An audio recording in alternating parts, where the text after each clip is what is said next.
बंद करो दरवाजा।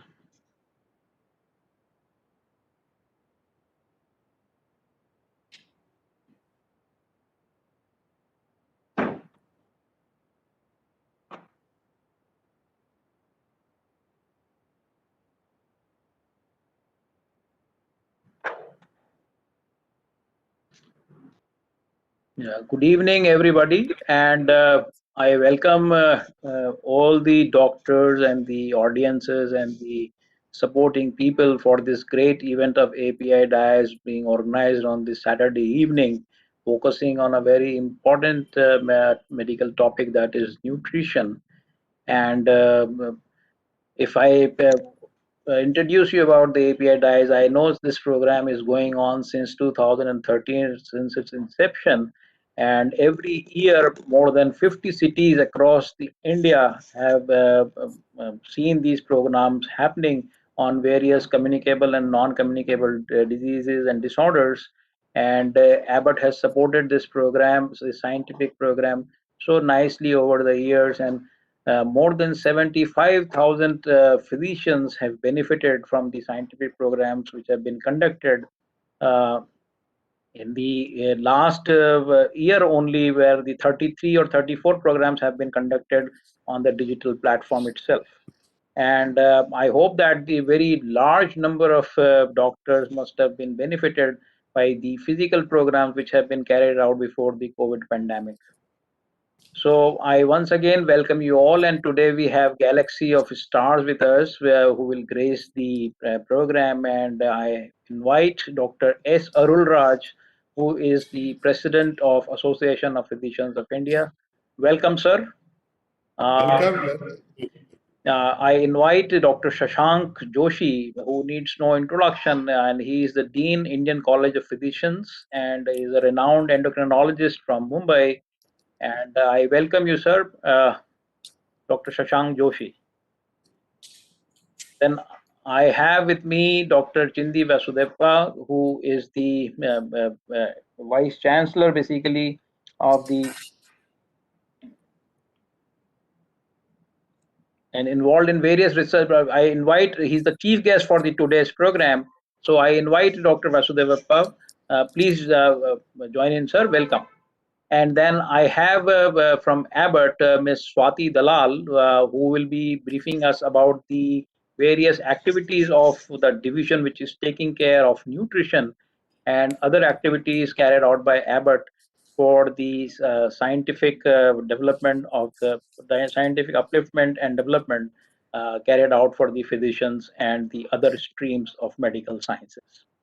So with that, I will like the small video presentation basically on API DIAS, because the program has gone to digital mode after the onset of COVID pandemic, and we have a small video which highlights about the journey of API DIAS, how it has progressed over the years and evolved.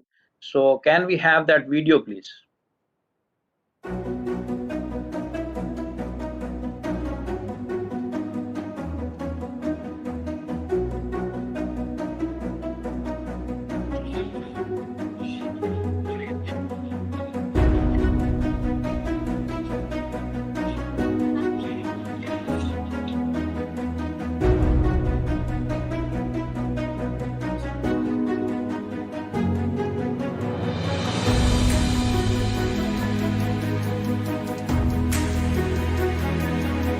My dear brothers and sisters, first time with the help of Abbott Healthcare, we have started this live CME in 33 cities, which will cover at least 3,000 physicians and 13 hours of learning.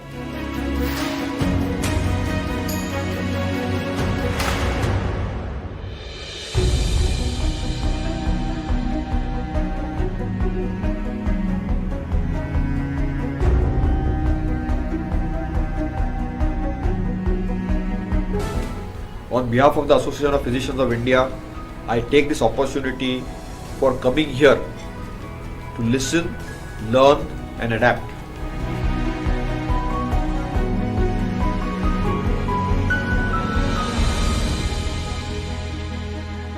Welcome you all to the API DIAS program. This year, we plan to spread the program to about 50 cities and reach out to more than 6,000 physicians.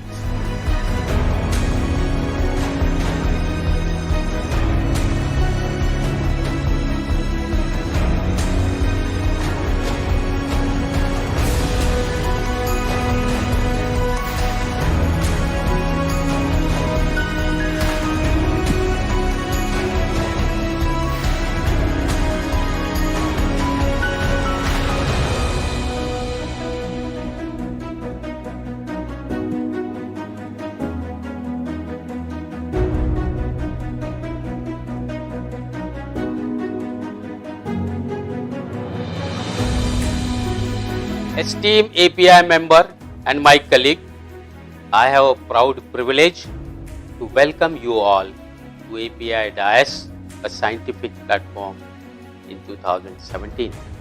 It is my proud privilege to announce that API DIAS has reached over 11,000 physicians in 50 major cities in second largest platform after Epicon.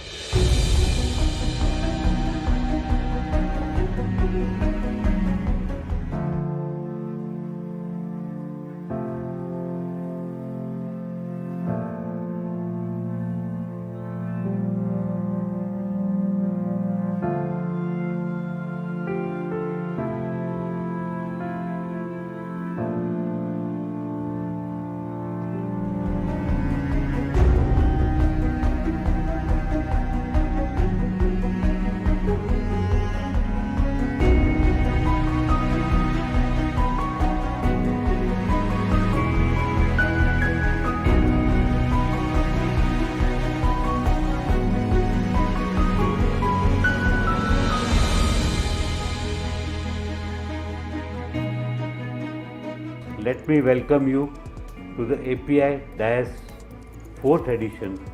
These programs, we have decided to make this platform as a virtual program.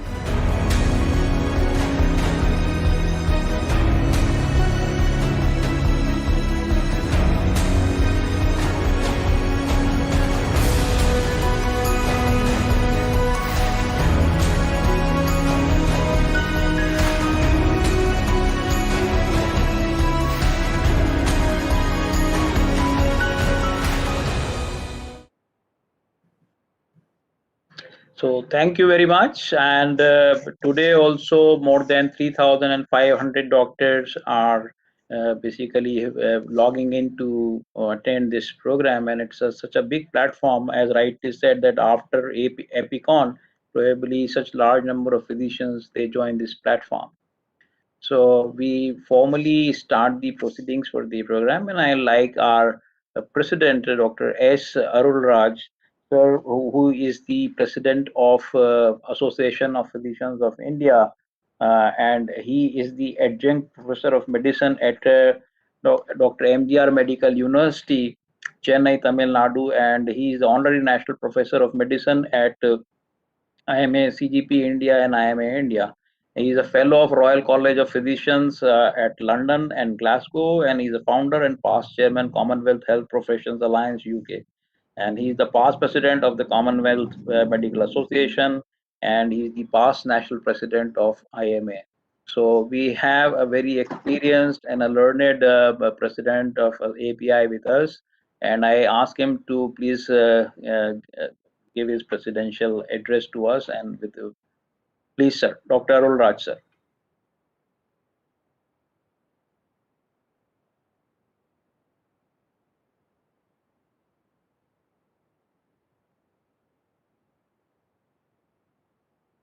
You are on mute, Dr. Arulraj. Thanks, Puneet, for the nice words said about me. My welcome to our chief guest of today's evening, Dr. Chindi Vasudevappa, the Honorable Vice Chancellor of and NIFTAM, one of the very highly valuable, institutes, an autonomous university. And we are extremely thankful to you, sir, to share your knowledge and time with the physicians of this nation and other faculty members, and Swati Talal and our Puneet, who is a very veteran, physician from Jaipur. We are waiting to see a national, Epigon under his leadership. Sure, in 2022, we will have it, though we couldn't Yeah, have we it. hope it goes through. Yeah, it will come, no problem. And we had a small introduction about this scientific program. Friends, I used to always say API is science. API supports science. API grows science. One of the ways that API decided to, grow science is an API DIAS. Thanks to an unstinted support by, Abbott India, 2013, when my good friend Muruganathan was there in chair. We initiated that. That time it was a physical, meeting. More than about 300 meetings were held over a turn of about 3 years. Nearly 2,500 to 2,700 physicians of the country could be met in person. After that, there was, some other programs going on. In the meantime, our good friend COVID, entered into the health scenario. It has entered into two major scenarios. One is health scenario, another is, economic scenario. Though we are also supporting the economic scenario, our primary duty is on the health scenario. What has happened? Everybody have been locked in, and science was also locked in, but we wanted to have a lockout. The outcome is a digital outreach, reaching the unreached. That's why API DIAS has come out, as a digital meeting. Today, though we are situated in the various parts of our great nation, we are able to share and meet on a digital platform. I'm thankful to Abbott. We agreed for 30 scientific programs. Now, after seeing the reception, receiving, and reaching to the, medical professionals, they have agreed, and they have now increased to another 15, 45. Now 34th, this is the 34th meeting which is happening, and every meeting is participated by more than 3,000 people, and we have crossed 100,000. That was the target where I set when we started. We should cross 100,000 physicians, which we have crossed. The next achievement of this digital, API DIAS is we have crossed the boundaries of not only the states of India, but the country of India also. We have percolated in the Southeast Asia region and Middle East region. And before we complete the 45th, I'm sure, Swati Talal will agree with me that this will become a global event. Indian physicians are there globally. We should reach and get their expertise in their countries and see that API DIAS become global. Sure, this energetic team will definitely, make it. And the today's topic is a very important topic. That is how I look at it. Though I have talked about the nutritional support in, critical care units about 15 years ago. Still we are working on that. Today, nutrition has become a science. I'm sure Dr. Vasudevappa will definitely highlight on that. It's a part of our day-to-day life, and a deficiency or an excess cause lot of problems. And we all know in today's COVID, they are considered as the stimulants or immunosupportives. And when you write a prescription, now diet has become a prescription. We call it as an MNT, medical nutrition therapy. APA has chosen excellent topic, and with the top online faculties, Kapil Sirpe is there, Krishnan Sriram, thankful to him. He is addressing from, USA, and Baresh Badia, and we are so happy that we will be updating our knowledge and skills on this important or key, specialty of medicine, that is nutritional medicine, and see that we will not only go on the, treatment side, but on the prevention side also. I wish this APA DIAS seminar a great success. Thank you all very much. Thank you. Thank you very much, sir, for your words of wisdom. And API has gone digital very nicely during the pandemic under your leadership, and we appreciate and thank you for that. And now I invite Dr. Shashank Joshi, who is the Dean, Indian College of Physicians, and he is basically Padam Shri, an endocrinologist from Mumbai at Leelavati Hospital, and he has been the past president of API, and he has been at the helm of at Research Society for Study of Diabetes, that is RSDI in India, and he has been associated with many international associations like the International Diabetes Federation and American Diabetes Associations and all those, and he is a very eminent speaker also. So I will like Dr. Shashank Joshi to address us with.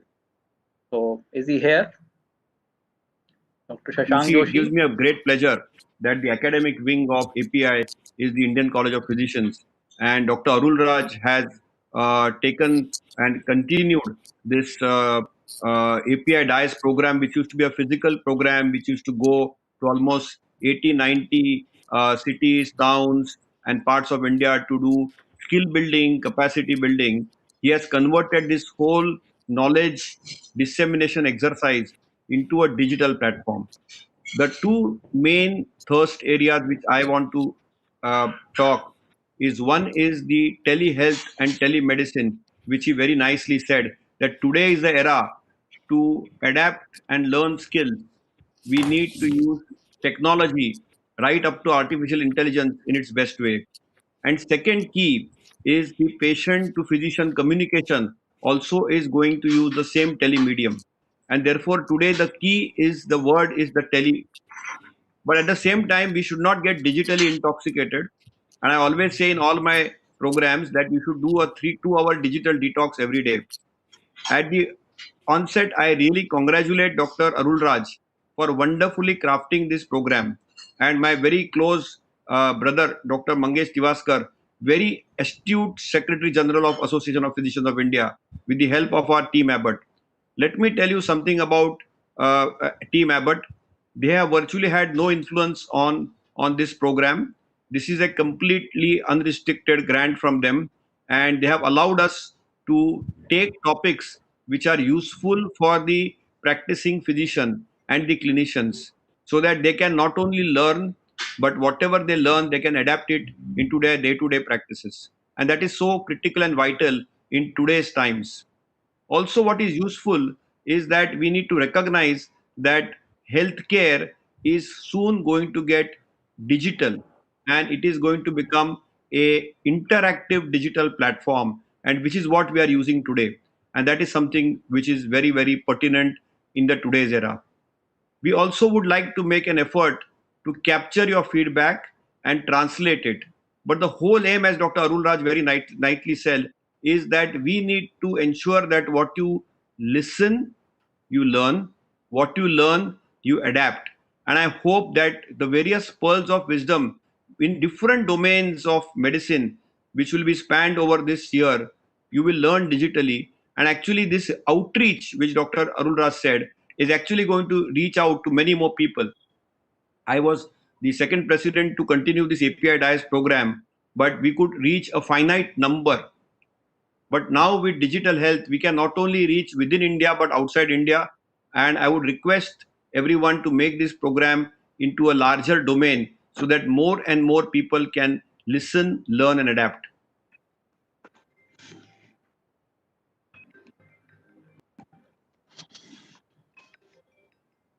Thank you, Dr. Shashank Joshi. And now I invite our energetic Dr. Mangesh Tiwaskar, who is the Secretary of Association of Physicians of India, a very energetic and dynamic physician and diabetologist from Mumbai at the Shilpa Diabetes Center. And he has been a gold medalist in various subjects.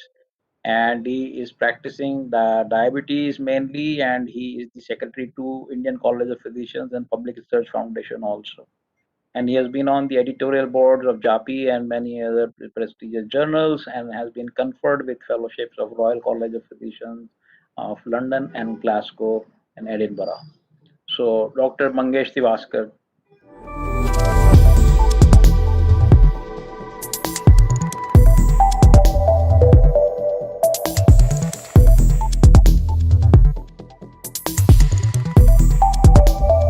Guest, faculties, API governing body members, galaxies and friends. It gives me colossal pleasure and feeling of gratifying pride to say that with the efforts of our dynamic, ever cognitive Technogat President, Dr. S. Arulraj, we have kicked off one more session of API DIAS. We initiated the effort with physical one-day academic meetings, and then now we can successfully reach the truly unreachable through this digitalized revolution, which is now available to be used by all of us. I would express my momentous gratitude and thanks to the entire Abbott Healthcare and their very efficient, vibrant team for their unconditional philanthropic educational support to this academic extravaganza. I would request you to register each time before you join in, as Maharashtra Medical Council has been generous and very big-hearted enough to accredit this program with the credit hours. Thank you very much again for sparing your time and spending your precious period with all of us. I wish you a very happy learning. Long live API. Thank you, Dr. Mangesh. And now it's time for our chief guest to address us. And for that, we have a very eminent personality amongst us, Dr. Chindi Vasudevappa, who is the Vice Chancellor of NIFTAM University, Sonepat, Haryana. And he has basically done his graduation in the fisheries, and then he did his postdoctoral courses from the Cochin University, and he has been on the various boards, basically the Agriculture Council, and he has more than 75 publications and chapters in many textbooks, basically. And we would like him to address us. He also served as chairman of various national committees for preparing 12th action plans, evaluating research programs, and promotion of cage culture and reservoirs, and guidelines of various schemes for aquaculture and other programs. So we'd like, sir, you to address the physicians of India who are joining today.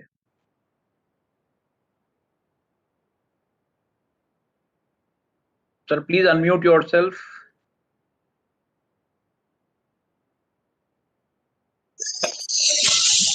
Yeah, thank you very much, and especially Punit sir, and my pranams to Dr. Arul Rajji, and of course Swati, and Dr. Bharat, Dr. Mangesh Srivastava, and Shashank ji, and all other, I would say, eminent the medical practitioners of the country and even outside. It's a great pleasure, and I wish to say it's a momentous gratitude and honor for me to be amidst all of you. I don't know how far I'll be able to address the issues that are really concerning the nutrition in critical care patients. But all the same, nutrition has become very, very important today. And nutrition is just not what is available, it is what is really required. So that means, we have been talking about earlier we were talking about the food security, today we are talking about the nutritional security. Nutrition for all the people is different from nutrition for the critical care patients. I think that's where the paradox is, and probably I'll try to do justice, whatever that is really possible from our institute. In fact, I would say here, we are working on improving the nutritional quality and nutritional safety and things like that. Probably, I think, looking to the issues related to the critical care patients is something which we need to, in fact, we have some MOUs with some of the medical universities and institutions, and including the Ayurvedic institution and all that. We are trying to really address some of these things through a collaborative approach. I know critical illness is a hypercatabolic state. We know all this, and all of you are very much aware of it. It has been hypothesized that timely and adequate nutrition support may optimize the host response and minimize nutritionally related complications while improving the overall outcome. That is very, very important for us. Of course, any illness is in due course can lead to a malnourished state, which is called the critical illness, which can worsen this state as patients may become immunocompromised and unable to mount an adequate inflammatory response, and thereafter probably susceptible to poor outcomes. So this is what is the, I would say, the crux of the whole problem of nutrition as far as the critical patients are concerned. Of course, there are three distinct metabolic phases during this acute illness. All of you know that. One is the ebb or the early shock phase, second is the flow or the catabolic phase, and third is the anabolic recovery phase. I think all these things which always will help to address the issues at various levels. In fact, in the beginning, maybe it's the first phase is it's characterized by hemodynamic instability and hormonal changes in order to prioritize the delivery of energy substrates to vital tissues. This survival mechanism results in endogenous glucose production as well as lower energy expenditure. I think that's where I think we are, and in fact I would say the second phase is more critical compared to the first one. Here, this involves the breakdown of tissue in order to provide substrates to cover the immediate needs for the fight or flight response and to reduce the risk. So this is where I think, of course, the third phase is the recovery phase, I would say. Here involves the resynthesis of lost tissue, which can take place, and the body may be more metabolically able to process the delivered nutrients. I think all these three phases are very, very important from the treatment part, from the recovery part, and also from the probably making them more healthy. Of course, types of feeding, you all know. I don't have to say that. It could be a oral nutritional supplement. So probably this is something which is the best amongst all of that. Or it could be a tube feeding, where especially if a person has a condition or illness which limits or impairs oral intake. So maybe I think enteral nutrition therapy can be administered directly into the gastrointestinal tract as a tube feeding method. So which is being done. Of course, see, this enteral nutrition via tube feeding provides life-sustaining nutrients and is often required as a first option, especially feeding with method when a person is unable to consume food orally or has an impaired digestive system. So this is where I think this tube feeding becomes very, very important, or the enteral feeding system. And this EN therapy includes, of course, specialized liquid feedings containing, I would say this is where I think we need to be really cautious. Maybe proteins, maybe carbohydrates, maybe fats, vitamins, minerals, and various other nutrients which are needed for the life. So these nutrition support products are formulated to meet the individual needs, which varies with the disease status and condition. I think this has to be, a lot of research is required in this direction, I would say that. Of course, the other is the parenteral, I would say, nutrition. This is again another very important thing. Of course, it's really in a critical phase, I would say, is the intravenous administration of nutrients directly into the systemic circulation bypassing the gastrointestinal tract, which you all are all very well aware of it. And this has been probably our ICUs and all that are adopting this sort of a method when the parent doesn't respond to the oral, or I would say the EN systems. And of course, the feeding varies with the type of patient and severity of the disease. Again, for surgical patients, it is important to reduce the period of starvation just before and after surgery. This is very, very important to prevent, I would say, to inadequate nutrient intake days before and after surgery, and to modify the metabolic response to surgical stress. I think this again, we need to give a lot of importance, because once the surgery is there, once they are in ICU, probably I think a lot of stress is involved, a lot of psychological issues are involved. We need to take care of the nutrition to the utmost level. For intensive care unit patients, of course, it is important to target the right amount of energy and protein intake without overfeeding. So this is again another issue which is happening in many instances. Maybe I think sometimes we think that it is acceptable and all that, probably we get into unnecessary problems. Of course, overnutrition and more commonly undernutrition are also very frequent in ICUs. So this has to be really, I would say, taken care.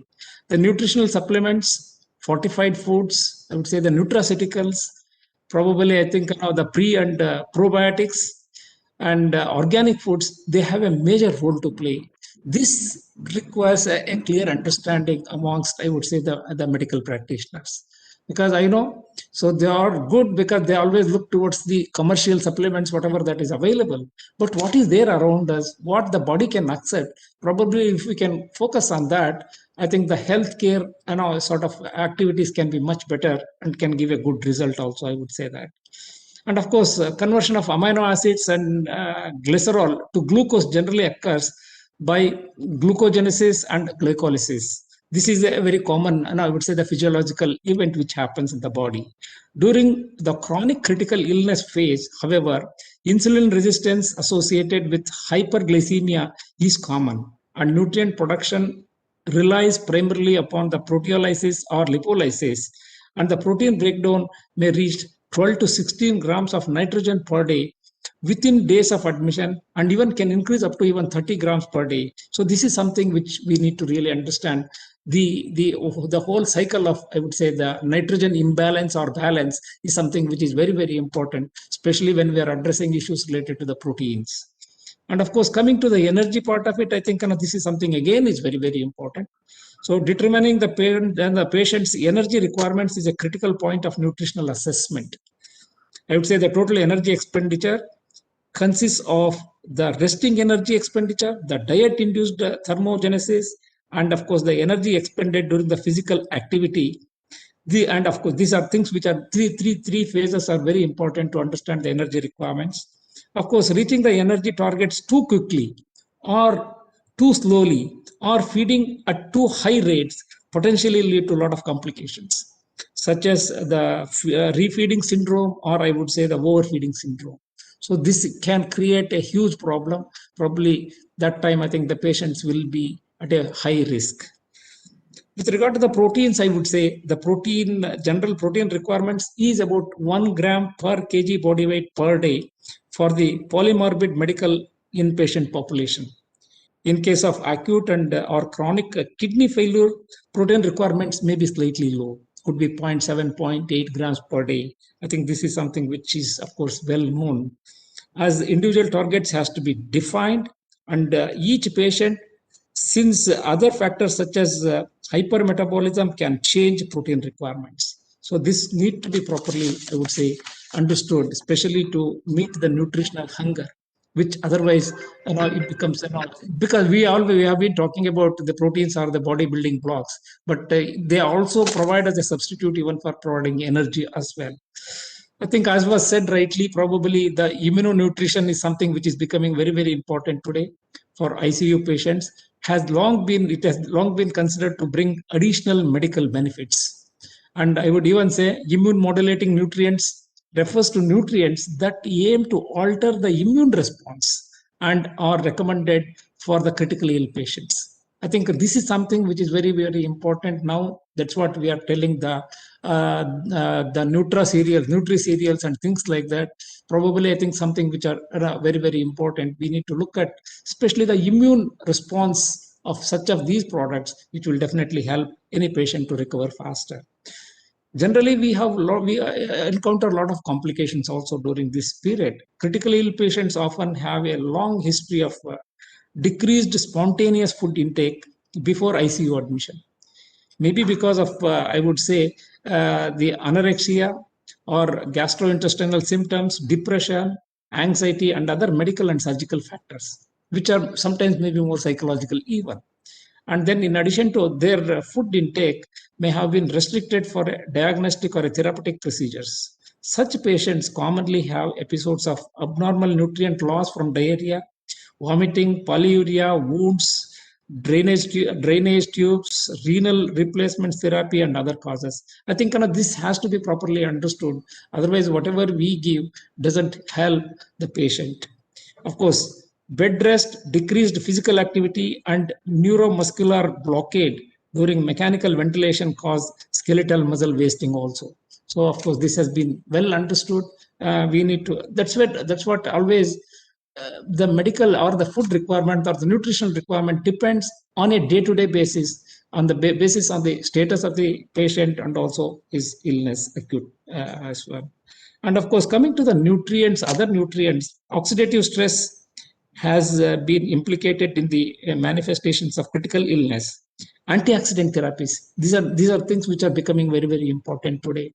That's why always you doctors will always be telling, eat more of fruits which have high antioxidant levels. I think how do we really address these issues? Probably I think that is something which has to be properly understood.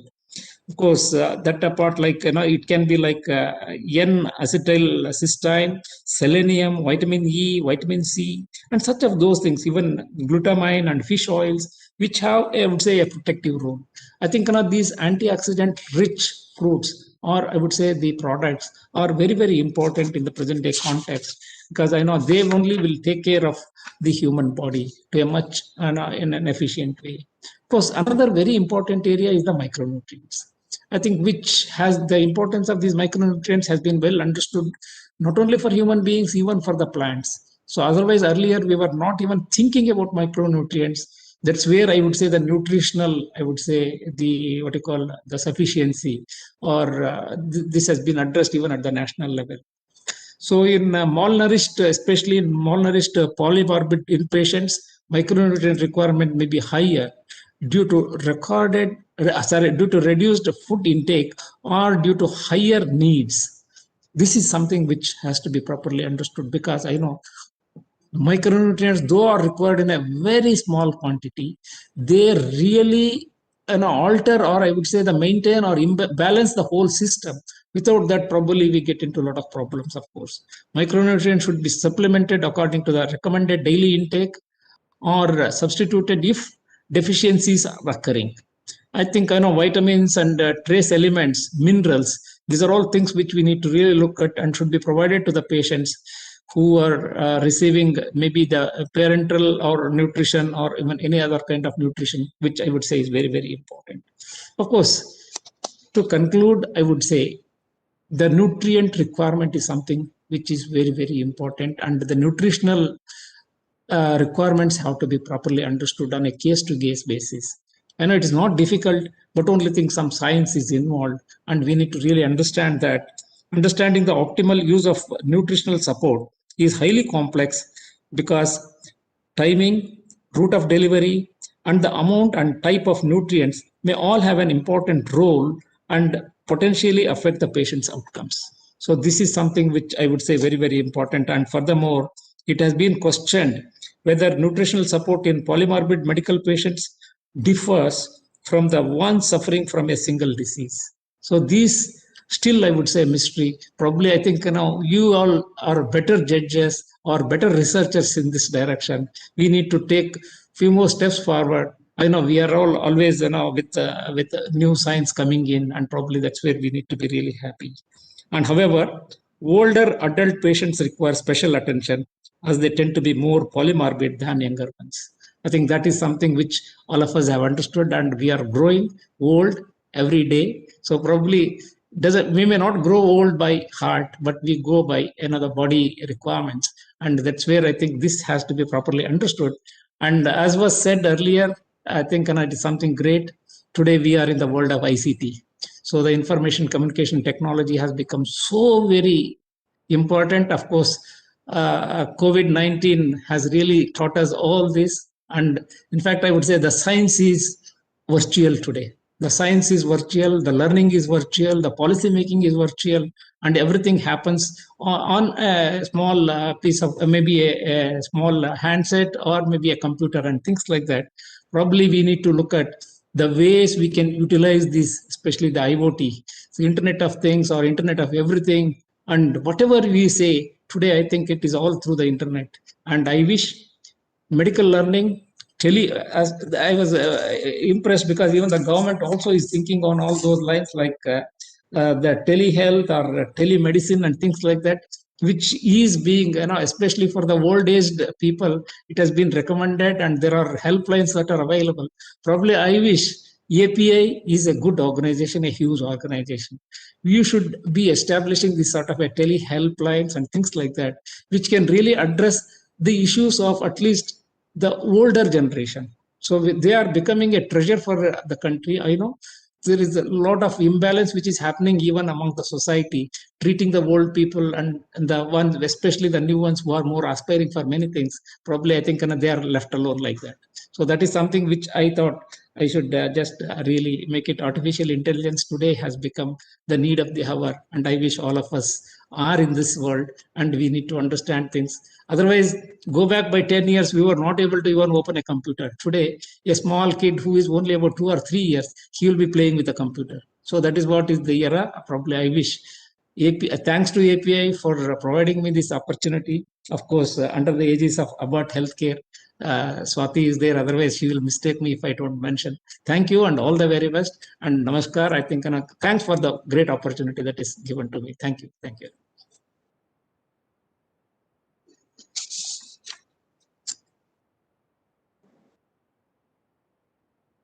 Sir, you are muted.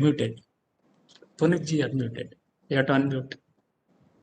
Yeah, thank you very much, sir, for giving us such a nice overview and enlightening us about the importance of nutrition in the general population and the patients who are hospitalized and critically ill, and about the importance of the Internet of Things and the digital platforms and how we can reach to more and more people and to educate and to learn by using this platform. So now I invite Ms. Swati Dalal, who is representing Abbott, and she is the general manager of the Nutrition Division, Nutrition International Division India, and she has been associated with Abbott for last 20 years, and she holds a degree in pharmacy and management both.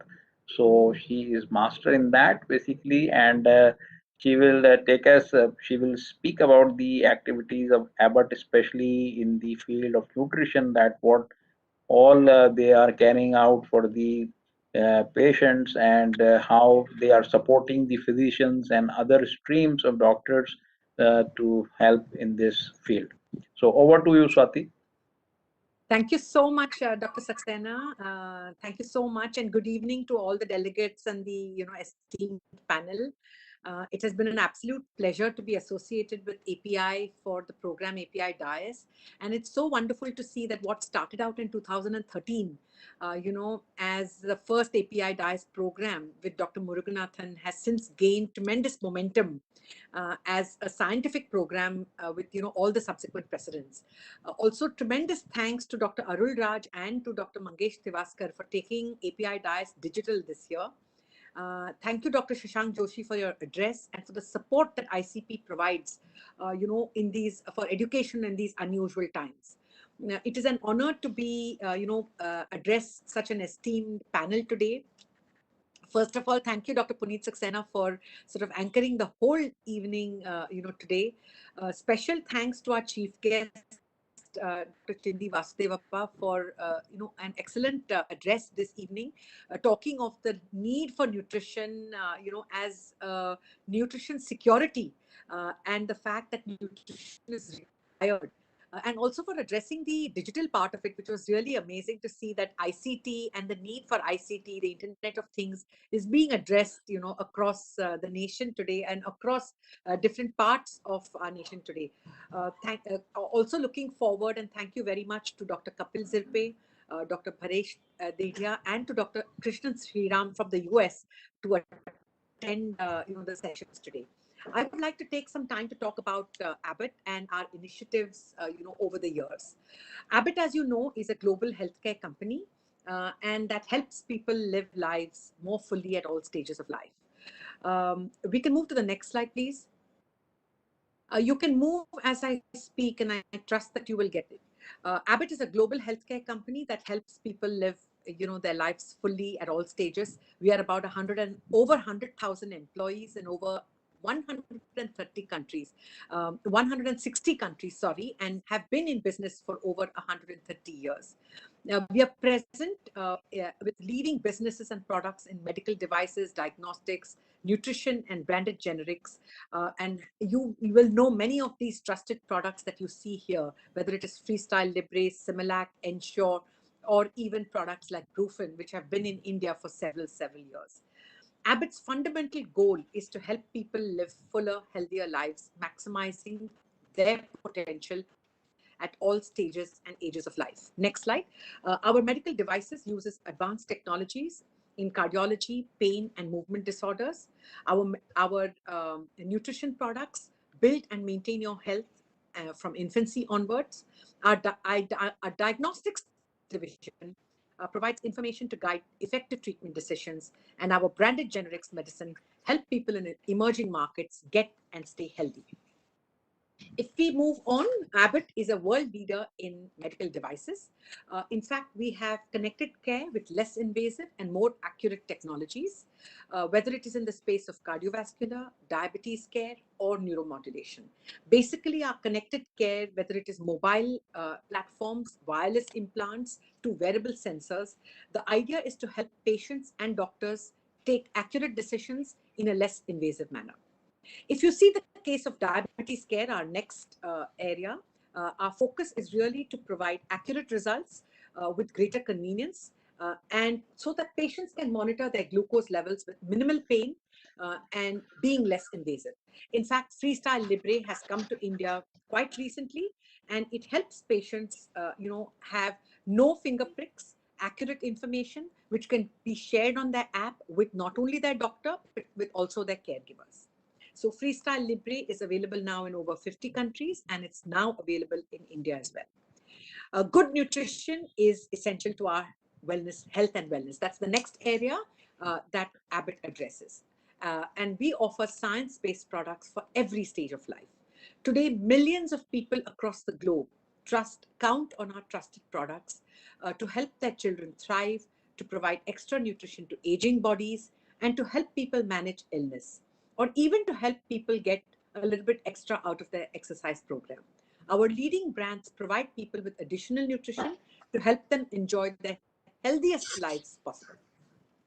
For adult nutrition, we have our entire Ensure range of product. So if we move on, our adult nutrition, in adult nutrition space, we have the Ensure range of product, which is also available here in India. Not only do we have our regular Ensure, but we also have products offering high protein products to help patients recover, prepare for, and recover from surgery. In fact, not only Ensure range, we also have products that are meant for patients who have specialized nutrition like Nepro, ProSure, and for people who suffer from diabetes, we have Ensure Diabetes Care. For pediatric range, which is our next type of nutrition, for infants and toddlers, we have two types of products. Our first range is our Similac range, which is a very, very trusted range of products for infant nutrition, and it has been the #1 in the United States and has been in the market for more than 90 years. Beyond Similac, we also have toddler nutrition, and in toddler nutrition we offer Pediasure, which is basically complete balanced nutrition for the healthy growth and development of toddlers. With that, we can move on. In the space of diagnosis, Abbott has undertaken tremendous amount of innovation, and we have advanced instrument systems for hospitals, lab-based tests, for healthy screening as well as disease diagnosis, molecular diagnosis for infectious diseases like the pandemic that we're undergoing, patient-side diagnostic as well. In fact, Abbott has become a leader in testing in the fight against COVID-19, developing multiple tests to detect the virus and antibodies to the virus. If we move on, more than 18 million people around the world use our medicines, our branded generic medicines. And in India, we have a very strong position offering differentiated products which are high quality with a very reliable supply chain, superior clinical science, and develop products for India according to the need of India. With this, we can move on, and we have been in India for 110 years. In fact, it's the third country that Abbott was present in. And while we have a global footprint, we have a strong footprint in India. We have 3 manufacturing plants across the country. We have an I&D center, which is an innovation center where over 100 scientists sit. And we are present with our entire range of businesses: pharmaceuticals, nutrition, cardiovascular care, diabetes care, and diagnosis. So very, very committed to India and to provide the need of patients, to serve the need of patients in India. If we move on, for us, We, believe that we are very, very proud that we make a difference in patients' lives. In fact, Abbott has been recognized by the Fortune magazine as one of America's most admired companies since 1984 and ranked #1 in our industry for the past 7 years.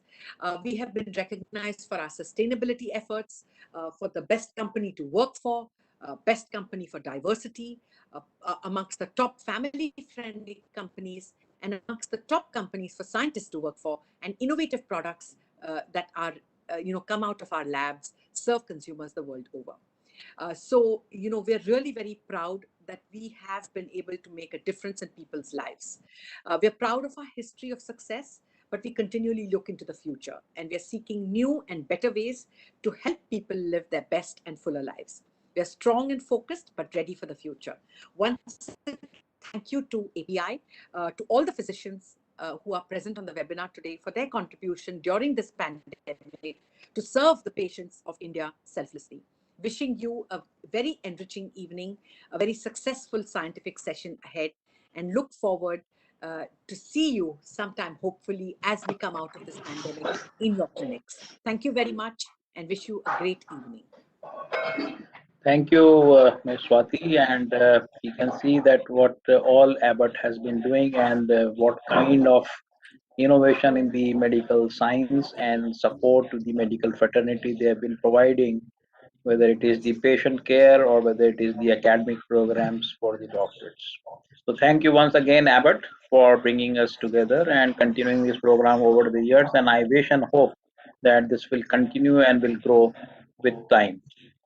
So now we move on to our main scientific session today, and we will have Dr. Kapil Zirpe with us from Pune, and he has been the past president of Indian Society of Critical Care Medicine in India, and he is presently the president of the Association of Critical Care Societies of the SAARC countries, and he has been a very leading personality in the field of critical care medicine and heading the neurocritical care department at Ruby Hall Clinic in Pune. So, and he is the basically course coordinator for various fellowships and the post DNB programs in the field of critical care in India. So I welcome Dr. Kapil Zirpe, and he will be moderating the session also. And we have two eminent speakers also with us who will be joining, especially Dr. Krishnan Sriram from US, Chicago, and then Dr. Paresh Daria. So over to you, Dr. Kapil Zirpe, please. Yeah. Good evening. So without wasting time, we'll move ahead with our scientific session. Today's the scientific session is on critical care nutrition. And as rightly our chief guest as well as the Arun Raj says that critical care is in critical care nutrition is a prescription. We follow as a prescription. And for to just give an insight on this particular topic, we today we'll have the two speakers, Dr. Sriram and Dr. Bharesh Dedia from Hinduja. So the first speaker will be Dr. Sriram Krishnan. I know him since 1995. I am listening him about critical care nutrition as well as the surgical care nutrition. He's from USA. He's associate professor of surgery from the Yale University, Chicago. He's a head of the surgical intensive care as well as the co-chair and from the chief of the section of the nutrition. He's actually the right speaker for today because he's fellow of critical care medicine from the affiliated to the Society of Critical Care Medicine. He's a fellow of Royal College of Surgeons, Canada, and he's fellow of the American College of Surgeons, and he's a tele-intensivist. So he is a surgeon, he's a critical care specialist, he's a nutritionist, and he's a fond of the tele consultation. So I think today we are very lucky to have Dr. Sriram to give us his views on critical care nutrition. So over to Dr. Sriram. Yeah, thank you very much, Kapil. I'm going to get my slides going.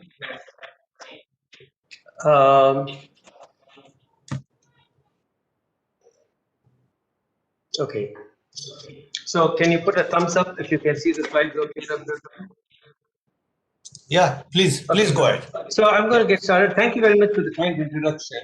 One thing I have to remind the audience is that in my long career, I actually worked in Chennai, India, for close to 10, 12 years. And therefore, what I'm about to tell you is what can be actually done in our country, and not necessarily something that is coming from North America. So my topic is going to be nutrition therapy in critical care, and I must confess it will be a focus on surgery. I have no disclosures pertinent to this presentation. No product name will be used, and there is no endorsement of any specific product or company mentioned or implied. The objectives of my session are to understand that muscle wasting and sarcopenia is very, very common in critical illness, including surgical patients. And I want to familiarize you with the new concepts of the diagnosis of malnutrition without relying on lab tests. Appreciate the role of early nutritional supplements and, in some cases, of course, enteral nutrition to attenuate protein catabolism. Emphasize the need for continuum of care from the time the patient gets into the hospital till the time of discharge. And I can guarantee you that all the statements that I would mention to you will be supported by society guidelines and publications in reputable journals. And I want to abbreviate my learning objectives to tell you that my job is to try to convince you that we can practice quality medicine safely in critical care by spending less money if only we pay meticulous attention to the nutritional needs of patients, an area that I must confess is not optimal. Patients do not die in hospitals because of some mistake that the physician did or the nurse did. Patients die in hospitals mainly because of system failures. And what do you mean by system failures? It is the hospital's lack of capacity to prevent complications from occurring. And one of the things that can be addressed early in a patient's hospitalization or even before the patient comes to the hospital is to make sure that we capture the diagnosis of malnutrition so that we can address the treatment modalities for malnutrition. And that brings up a major confusion because the very definition of malnutrition is confusing. Dietitians feel one thing, physicians feel that malnutrition may mean another thing. And in the majority of instances, malnutrition is in people's mind, including the government's mind, something to do with a patient whose skin and bones doesn't have enough food. And the WHO definition of malnutrition is directly involved with weight loss. But disease-related malnutrition is not captured, which I will be explaining to you in a little while. And unfortunately, nutrition is not emphasized in our MBBS courses and our postgraduate courses. Whatever we are taught is community-based, not hospital-based nutrition. Enteral and parenteral nutrition is not at all covered. And the erroneous concept that malnutrition is something that occurs in villages, in poor people alone. Each one of us who is listening into the audience can get malnourished biochemically if we are unfortunate enough to be admitted to a hospital with a sickness or with trauma. And so physicians depend upon nutritionists or dietitians, and they may have various experiences because the average college offering the BSc courses do not really send the students to hospitals for further training. So on the one hand, physicians don't know much about nutrition, and they have to learn it. Fortunately, surgeons and intensivists are pretty cognizant of the fact that malnutrition results in greater morbidity, and therefore they learn as we go along. And I must tell you, the Indian Society for Critical Care Medicine has done phenomenally well in trying to promote the role of nutritional support in intensive care patients. The Malnutrition Awareness Week in Canada said very clearly way back in 2016, if it was easy to see, then it would be easy to diagnose. Unfortunately, malnutrition is not easy to see because in a patient who is very, very complex with many things, the fact that the patient is malnourished is confusing and it is not really detected. So to detect malnutrition, there are certain screening tools. One of them is the Malnutrition Screening Tool, or MST, which relies on three simple questions. Have you lost weight? how much have you lost and have you been eating? But again, remember, this does not actually capture disease-related malnutrition, but it has been validated in several studies, the malnutrition screening tool. And modifications of this tool are actually used in many of our hospitals. But malnutrition, unfortunately, is not only undernutrition, as you can see over here, but also frailty and sarcopenia, muscle loss. The overweight patient is also malnourished, micronutrient abnormalities, and refeeding syndrome, as was mentioned earlier, of overfeeding. So malnutrition is a very bizarre entity where many aspects can be involved. And all critically ill patients in the intensive care unit can be assumed to be malnourished.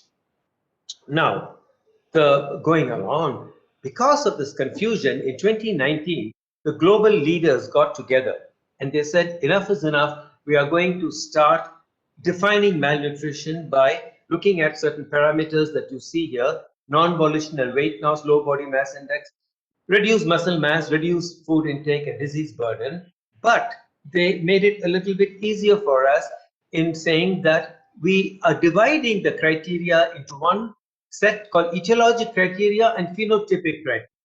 The etiology are the three that I mentioned earlier.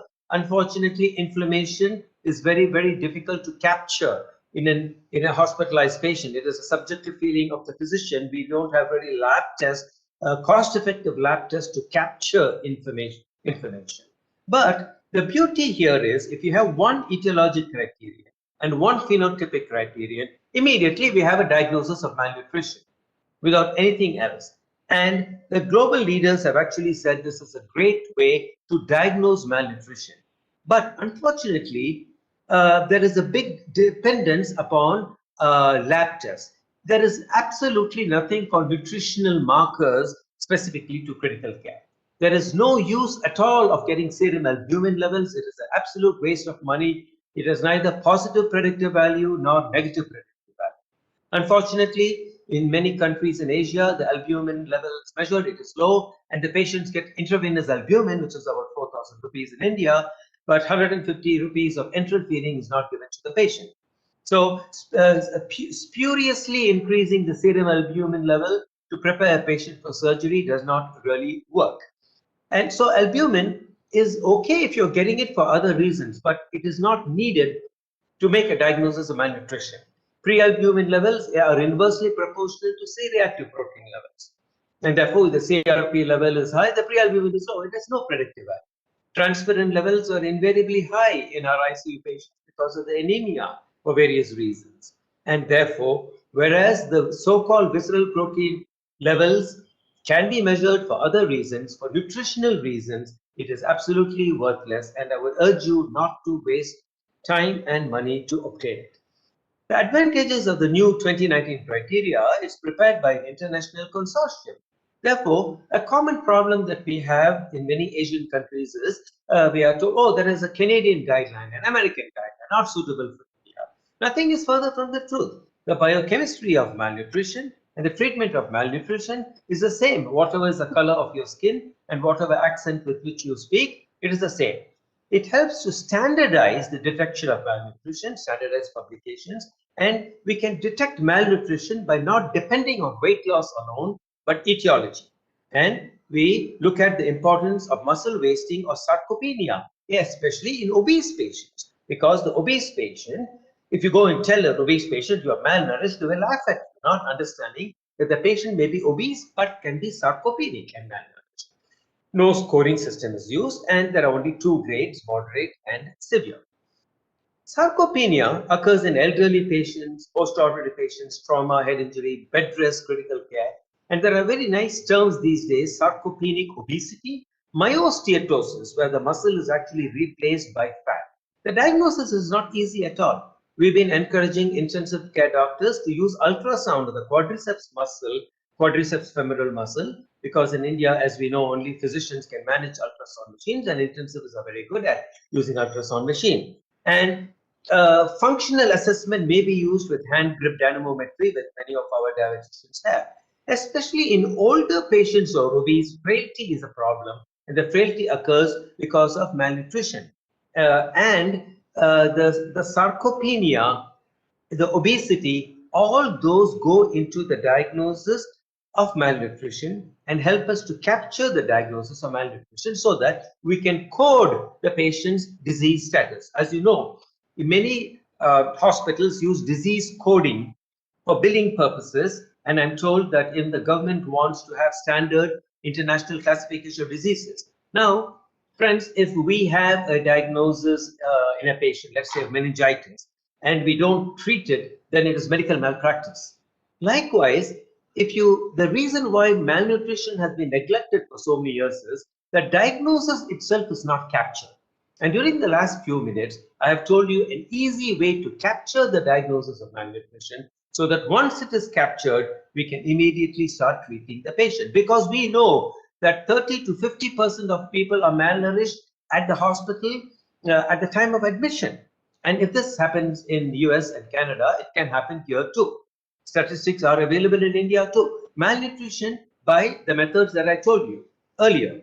And so, if are we saying that all patients who are identified as being malnourished are being provided the treatment options for it? Obviously not. But worse still, about 33% to 38% of patients are become more malnourished during hospitalization. Both the severely malnourished patient and people who are well nourished come to the hospital and they leave the hospital malnourished. And so these are things that we have to avoid because this clinical inertia has to be avoided. It's a big barrier to care. We need to make the diagnosis of malnutrition, avoiding clinical inertia, so that once you have made the diagnosis, the decision can be made, and then we can proceed further. Otherwise, without therapy, the patient can die. So picking up the diagnosis is very important, and I would urge some of our doctors to actually practice the newer concept of malnutrition in the hospital. In the community, it is different, but for hospitalized patients, we have to be very careful how we make the diagnosis, do our very best to capture the diagnosis of malnutrition. Because if you have lean body mass and sarcopenia, and the level of the loss reaches 40%, the patient's chance of dying is 100%. Of course, in lower quantities of lower amounts of lean body mass loss, you can have poor wound healing and decreased immunity. But once it reaches 40%, you can be sure that the patient is going to die because of the so-called auto-cannibalism that occurs. In critically ill patients, especially trauma and surgery, the patient's body is literally eating itself. Occurs in sepsis and trauma and cancer just with bed rest. Whereas in normal starvation, fat is broken down to produce free fatty acids in ketogenesis, as evidenced by the fact that we have ketone bodies in our breath when we don't eat properly breakfast or lunch. In the critically ill patients, it is the muscle that gets broken down, muscle catabolism, and we need about 150 grams of glucose every day, the minimum needed for various biochemical functions in our body. This one, from gluconeogenesis, results in a loss of close to a kilogram of protein a day. Can you imagine this auto-cannibalism of a loss of a kilogram of protein a day, which results in all kinds of morbidity and mortality, including, of course, the cost going up, wound healing goes down, infections go up, other complications occur, the period of convalescence decreases, the quality of life goes down because the chances of hospital readmissions go up, the mortality is up, and the length of stay in the hospital goes up. So there is an economic reason also that malnutrition has to be addressed. And therefore, the new guidelines are we need to give enough protein to critically ill patients. You need to give at least 1.2 to 2 grams per kilogram per day. Gone are the days when we looked at 0.7, 0.8, 1 gram. 1 to 1.2 to 2 grams of protein per kilogram of actual body weight is necessary for intensive care unit patients. And don't let anybody tell you that the patient will develop renal insufficiency. There is no evidence to show that giving higher protein will result in renal insufficiency. And of course, in obese patients, you need to give more protein, even up to 2.5 grams per day. It is true that with calorie debt, you can have increased mortality. And here is a diagram that comes out from the website Critical Care Nutrition, where this is the amount of prescribed energy, non-protein calories, and for 3 days patient is not being fed, and gradually you will find that it takes several days before the patient is actually fed adequate calories. But if there is a calorie debt, there is a longer ICU stay, days on mechanical ventilation goes up, complications go up, and mortality is higher. So we have to avoid a calorie debt, and we have to avoid a protein debt. In terms of calories, don't use all these predictive formulas. Some dietitians like to use the Harris-Benedict equation that is 145 years old. A simple rule of thumb of 25 to 30 kilocalories per kilogram. Ideal body weight is absolutely fine. And don't waste your money doing indirect calorimetry, not practical or cost effective. The very interesting thing is, studies have shown that survival is similar whether you use 23 calories or 29 calories. That does not mean that calories are not important. It means that when the higher protein requirement is met, namely 2 grams per kilogram or per day, you will find that the survival is similar. The calories become less important. So the present evidence is you need to give enough protein to our patients. With this background, we now divide our further discussion into what do we do prior to hospitalization and what do we do during hospitalization and then after. Anyone who's going to be admitted to the hospital needs a nutritional assessment 10 days prior to the hospitalization, either for surgery or chemotherapy or any major procedure. I agree, somebody coming in for a hysterectomy or maybe a simple hernia operation does not really need it. In the majority of instances, they do. And with the advent of COVID, we have learned that nutritional assessment can be done via camera quite easily. This is the time to look at drug-nutrient interactions. Remember, it is not a nutritional assessment, it is a metabolic assessment. Is it the dietitian's role to look at drug-nutrient interactions? Absolutely yes, because we don't have that many trained pharmacists in India. Proton pump inhibitors are used so ubiquitously in India and other countries too, PPIs. And PPIs produce magnesium deficiencies, which can kill a patient with various arrhythmias. So corrections are done for drug-nutrient interactions. You have to replenish micronutrients. We can talk a little bit about vitamin D and other things a little bit later. And optimize the fluid balance. Correct electrolyte abnormalities, including sodium, potassium, magnesium, and phosphate, which is very hardly checked in every hospital. And I would tell you that it is as important to get a nutrition clearance as a cardiology or anesthesiology clearance. I can tell you very proudly that in a small town in South India, the chairman of the hospital has said overnight that unless there is a nutrition clearance for the hospital, the elective surgery patient cannot even be scheduled for surgery by the operating theatre secretarial staff. It is that important to make the patient clear. Similarly, if you as physicians have to refer the patient to surgery, make sure that a good nutritional assessment is done prior to the hospital administration. And once you have detected it, you have to decide. In the majority of instances, oral nutritional supplements are absolutely fine. 10 days, 2 doses a day, that's all we need. In certain cases, we may need a tube feeding, like esophageal problems. Parenteral nutrition, very, very rarely, only if this is ineffective, if the enteral treatment is ineffective or inappropriate. And in some people, you may have to cancel the elective surgery if you think that this is going to produce more complications. For example, if you are an intensive care doctor and a surgeon calls and says, I'm doing a pancreatic procedure tomorrow, would you have a bed in the ICU? It is perfectly all right for the intensivist to ask the surgeon, sir, madam, have you given the patient pre-operative nutritional support? If not, the patient should not have elective surgery. Yeah. Earlier on, the early publications used to say that we need immunonutrition for all these preoperative patients. But standard oral nutrition supplements are less expensive, widely available, and this lovely meta-analysis by Hegazi and colleagues showed very clearly that standard oral nutrition supplements are just as good for preoperative preparation because cost and accessibility are key factors. And studies from many years ago have shown that even in well-nourished patients, maybe the diagnosis of malnutrition was missed in these patients, When preoperative nutritional support is given for 10 days, infection rates go down, and especially in patients with GI malignancies. Now, we don't know which component of the oral nutrition supplement has benefited. Maybe the fish oil, maybe the zinc, maybe the selenium. We really don't know. Or the high protein. We really don't know. But the fact is, anyone in your family or none of your patients should ever go for an elective operation without getting 10 days of preoperative nutritional support, which means just 2 doses a day, about 500 calories in the form of an oral nutritional supplement. And there's a lovely term that has come up called prehabilitation, like rehabilitation. And the components of that are physical activity, pulmonary rehab, stress management, and nutritional optimization.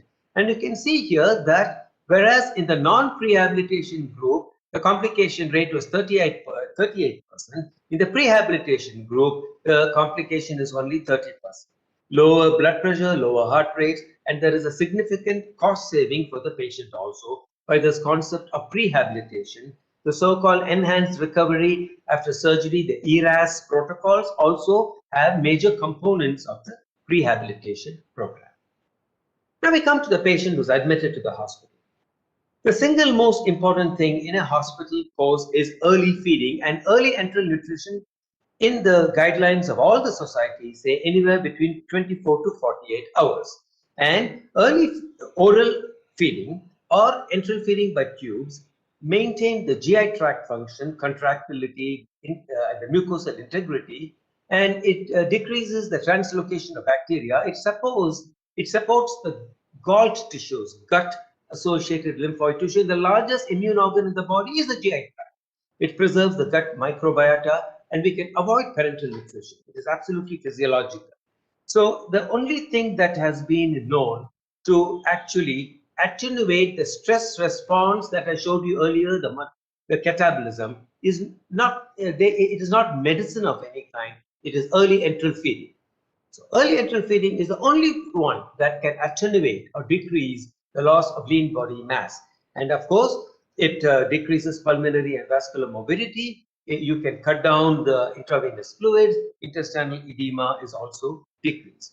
The very forms of feeding access available, I would strongly urge you to have your endoscopists or the surgeons do more of percutaneous endoscopic gastrostomy tubes, which can be done very easily in anyone. It is criminal to see a patient with a large bore nasogastric tube for several days, the stiff nasogastric tubes. And I'm not going to stress more upon the various kinds of tubes available, but nasoduodenal feeding tubes, small bore polyurethane tubes, size 12 tubes, are all freely available in India, which must be used. So long-term feeding for more than 2 to 3 weeks, 3 weeks, I would say, the nasogastric tube is really not the right way. It should be direct access to the stomach or to the jejunum.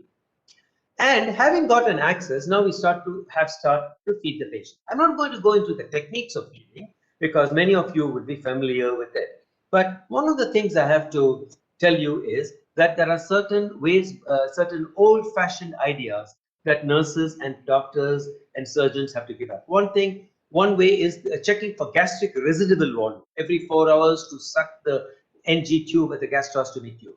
There is no correlation between the volume of the gastric residual volume, the cc's of the gastric residual volume, and aspiration pneumonitis. No relationship with the GRV and the ventilator-free days or organ failure mortality. And studies have actually shown that there is no need to actually measure it. And the guidelines, the Society of Critical Care guidelines, clearly state the GRV should not be used as a part of routine care to monitor ICU patients. But if you really measure it, then even a gastric residual volume of 500 ml is quite all right in the absence of other intolerance. Now, this has been shown during the present COVID crisis where we try to limit contact with the patient to work very well. Many of the patients, we don't even check the GRVs and they do extremely well. But I agree with you, in certain instances where there is a diagnosis of diabetic or uremic gastroparesis, or delayed gastric emptying for any reasons with medications, you must mention the GRP or known gastroesophageal reflux disease. Prone positioning is used very often in our COVID patients, and we always start worrying about whether the GRP will be increased. It is absolutely safe to give enteral feeding to a patient in a prone position. And the preemptive use of prokinetic agents like metoclopramide in doses ranging from 5 to 10 milligrams every 6 to 8 hours can also be recommended. So you don't really need to measure the GRB unless you have a particular reason for it. And recent studies have shown, in this study by Dr. Bruin in a community hospital, not a university teaching hospital, but a simple community hospital, in critically ill patients, there are absolutely no adverse effects. And in fact, a more number of patients got their feelings. There was no difference in adverse effects of emesis, diarrhea, and glucohomeostasis in this study by Sualto in 2020. Both are pretty recent studies. The next myth that I think should be dispelled is bowel motility and ileus. Simply said, you do not need to wait for bowel sounds to feed a patient. This has come out for the last 10 years, and yet you'll find some nurses who will be refusing to feed the patient without checking for bowel sounds. So no reason at all to check for bowel sounds, passage of flatus and gas before you initiate enteral feeding. The surgeons are a big problem, and I myself am a surgeon, who insist that their patients with a gastrointestinal anastomosis should not be fed orally or enterally. Nothing is further from the truth. Enteral feeding should not be delayed in patients with recent GI anastomosis, and the colorectal surgeons are pretty good with it. They feed the patient a liquid diet the very next day, and the patient has a bowel movement in 48 hours. If the rectum can withstand stool, why not the upper GI tract with actually regular food? By food, I don't mean a big bowl of biryani and a big tandoori chicken at one go. No, what I mean is 500 to 1,000 cc's of an enteral feeding. There is less anastomotic leaks, less fistulas, and therefore less complications, less dependent on parenteral nutrition. Anastomosis heal better with feeding, and this was shown many years ago, 20 years ago in 2001. And this is here again something that intensivists and physicians should be very, very strong with surgical colleagues to say it is not right to withhold feeding because a GI anastomosis was done. It is not a contraindication. Now, if you take a bottle of ink and put it into a lake, it's not going to change the color of the lake water. Similarly, with so many fluid fluxes in the small bowel with pancreatic juice and bile, saliva, close to 8 or 9 liters, adding 500 to 1,000 cc's of an enteral feeding, nothing is actually going to happen. A problem arises that in the patient who's hypotensive, do you feed them in the ICU or not? Sometimes physicians will say patient is too sick, blood pressure is too low. Well, there are very clear guidelines for that.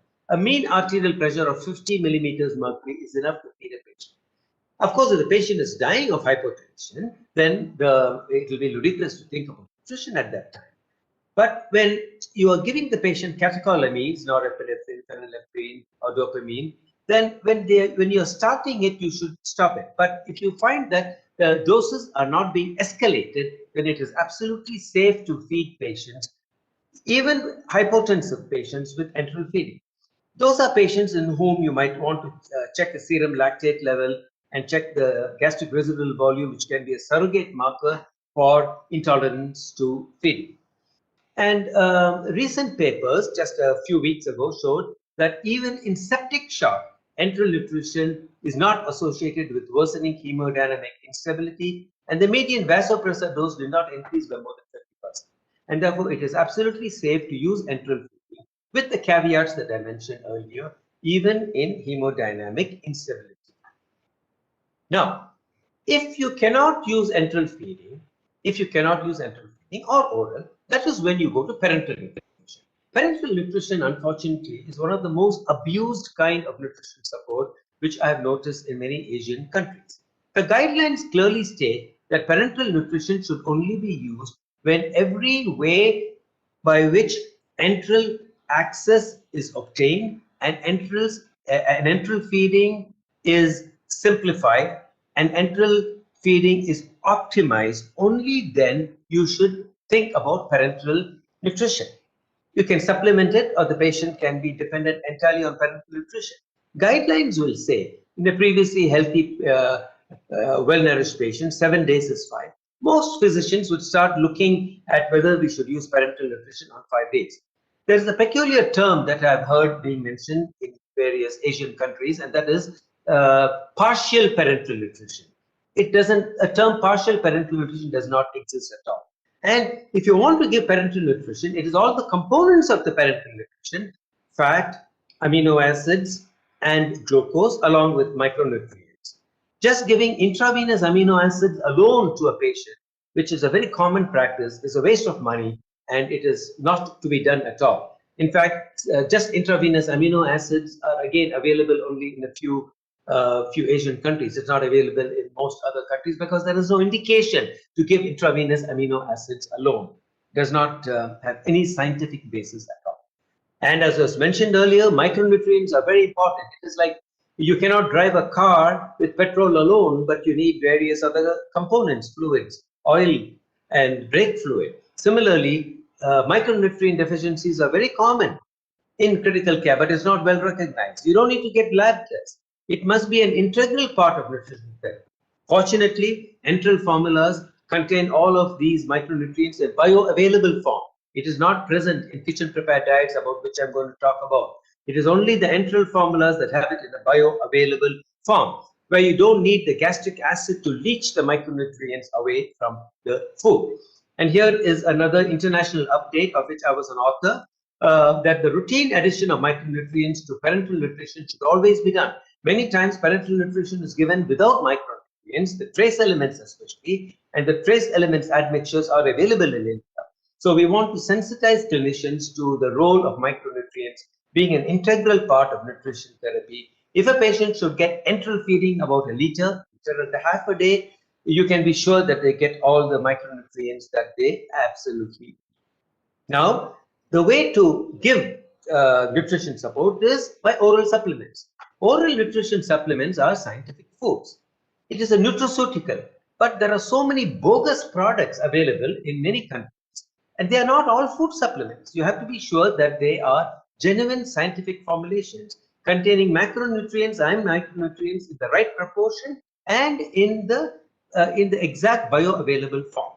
If you do that, there are some studies showing that a quality improvement program has shown that you can actually benefit the patient. Now, here is a study that I did in Chicago. In non-ICU patients, early detection of malnutrition by the nurses who detect malnutrition using the malnutrition screening tool, and they are empowered to order oral nutrition supplements. The dietitians will come the next day and the doctor will come the next day, but even at 2 o'clock at night, and it is continued until discharge. Just two doses, which is about 500 cc's or 500 calories a day appropriate. And we found that the all-cause 30-day readmission went down by 30%, length of hospital stay goes down, and the cost saving was also quite phenomenal. What is also interesting is that after the patient was discharged home, if the patient got oral supplements in the hospital, and remember these are non-ICU patients, for 30 days after the patient is discharged, you will find that the chances of the patient getting readmitted to the hospital, unplanned readmission, was less. But even if you stop the oral nutrition supplement at 30 days, the benefits of decreasing unplanned readmission continue to 60 and 90 days. This was published as a paper in 2018, and no, it was published as a poster, and subsequently it has been published as a paper too. Now, there are various oral nutrition supplements and tube feeding products available in the market, and I'm not going to go through all of them. Suffice it to tell you that you have to be very, very careful to listen to the science. For example, peptide-based formulas and elemental formulas are available freely, and there is a lot of misinformation transmitted saying you must use. Not true at all. Jejunostomy feeding, absolutely safe to use the regular scientific formulas. In rare cases of radiation enteritis and things like chemotherapy-induced enteritis, we might go to peptide-based formulas. Otherwise, in the majority of instances, regular formulas are just as good. But there is absolutely no use to using hepatic and pulmonary formulas. We don't even have it available in our formulary, and this is all the Society of Critical Care guidelines. Use specialized enteral formulas, renal, diabetes, stress-induced hyperglycemia very specifically. But in the majority of instances, you don't. Liver transplant is perhaps one exception where the liver transplant surgeons like to use hepatic formulas rich in branched chain amino acids, but it has got a very, very limited role even in hepatic encephalopathy. Now, earlier on, when I came to India originally in the late 1980s, there was only one enteral formula available, at which time it was all in the powder form. And the powder form was the only thing that was available because transportation, production, and storage. But the pre-prepared bags are now available because you don't have to worry about bags, the tubing, connecting, everything. It is like an IV fluid. You just spike it in. There is no preparation time. There is no mixing. I've noticed in some ICUs, bed 5 is having a massive bowel movement and the nurse is mixing the feeding at bed 6 and giving it to the patient. No wonder the patient develops diarrhea and complications. And so you avoid all the mixing when you use the ready to hang. It is like an IV fluid. And of course, you have to make certain, you have to take certain precautions by putting labels so that inadvertently this is not given into a central line. These complications have actually happened. It has been shown to be quite cost effective in various studies and time effective, if you factor in the labor costs that are saved, that ready to hang feedings are here to stay. The last few parts of my lecture are, there is absolutely no indication to use the blenderized kitchen prepared diets. This is one thing that has been a huge, huge problem in many Asian countries because of the government and insurance companies feeling that this is actually cheaper. Nothing is further from the truth. I was actually in a hospital somewhere in India where Dr. I said, Dr. Shriram, I'm sorry to interrupt you. Another 2 minutes? Yeah, about 3 or 4 minutes. They told me I can take 35 minutes. Yeah, please. Okay, that's what I was told. Okay, that's why I planned it for 35 minutes. So, there is no really, any indication to use blenderized kitchen prepared diets at all. And the disadvantages are it doesn't give the nutrients. It is highly variable in their vitamins and the trace element content. And actually, studies have shown that it is actually higher. There are several studies to show that with microbially contaminated blenderized feedings, you will have a higher complication rate. And these are all the studies that actually support it. So the concluding remarks of my talk are that if you can look at this mnemonic of can we feed and look at all the things, the C, the A, the N, the W, you'll find that in the majority of patients, you will be able to feed the patient. If you think about it, we will not avoid feeding a critically ill patient. It is as important as all the antibiotics and everything.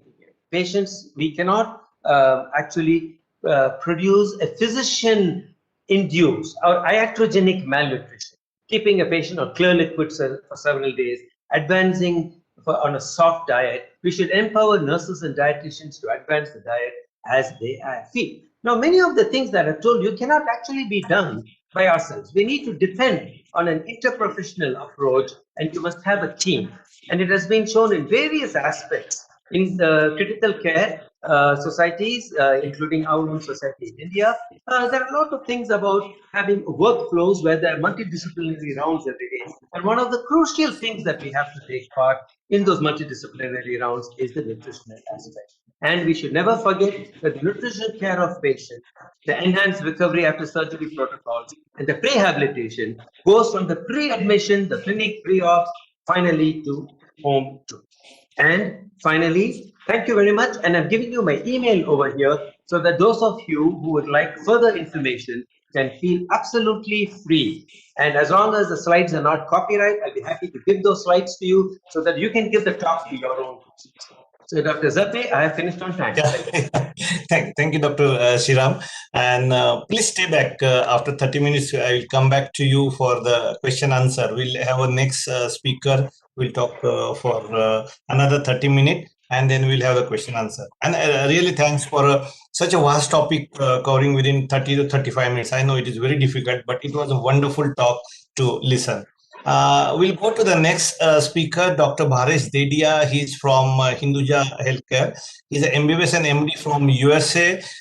He's also FCCP and EDIC. and he's a critical care specialist. So I'm glad today both are the critical care specialists talking about the nutrition in critical ill patient. And Dr. Bharesh Dedia is particularly going to talk on the continuation of the nutrition when the patient gets shifted out to the ward or to the next level. So I request Dr. Bharesh Dedia to move ahead with or go ahead with his presentation. Thank you.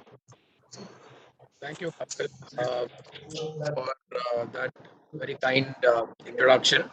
And so this is, I think, a continuation of the nutritional talk, which is already started by Dr. Sriram, and I think he has taken the heavyweight burden. So my lecture is kind of a lightweight session after his session.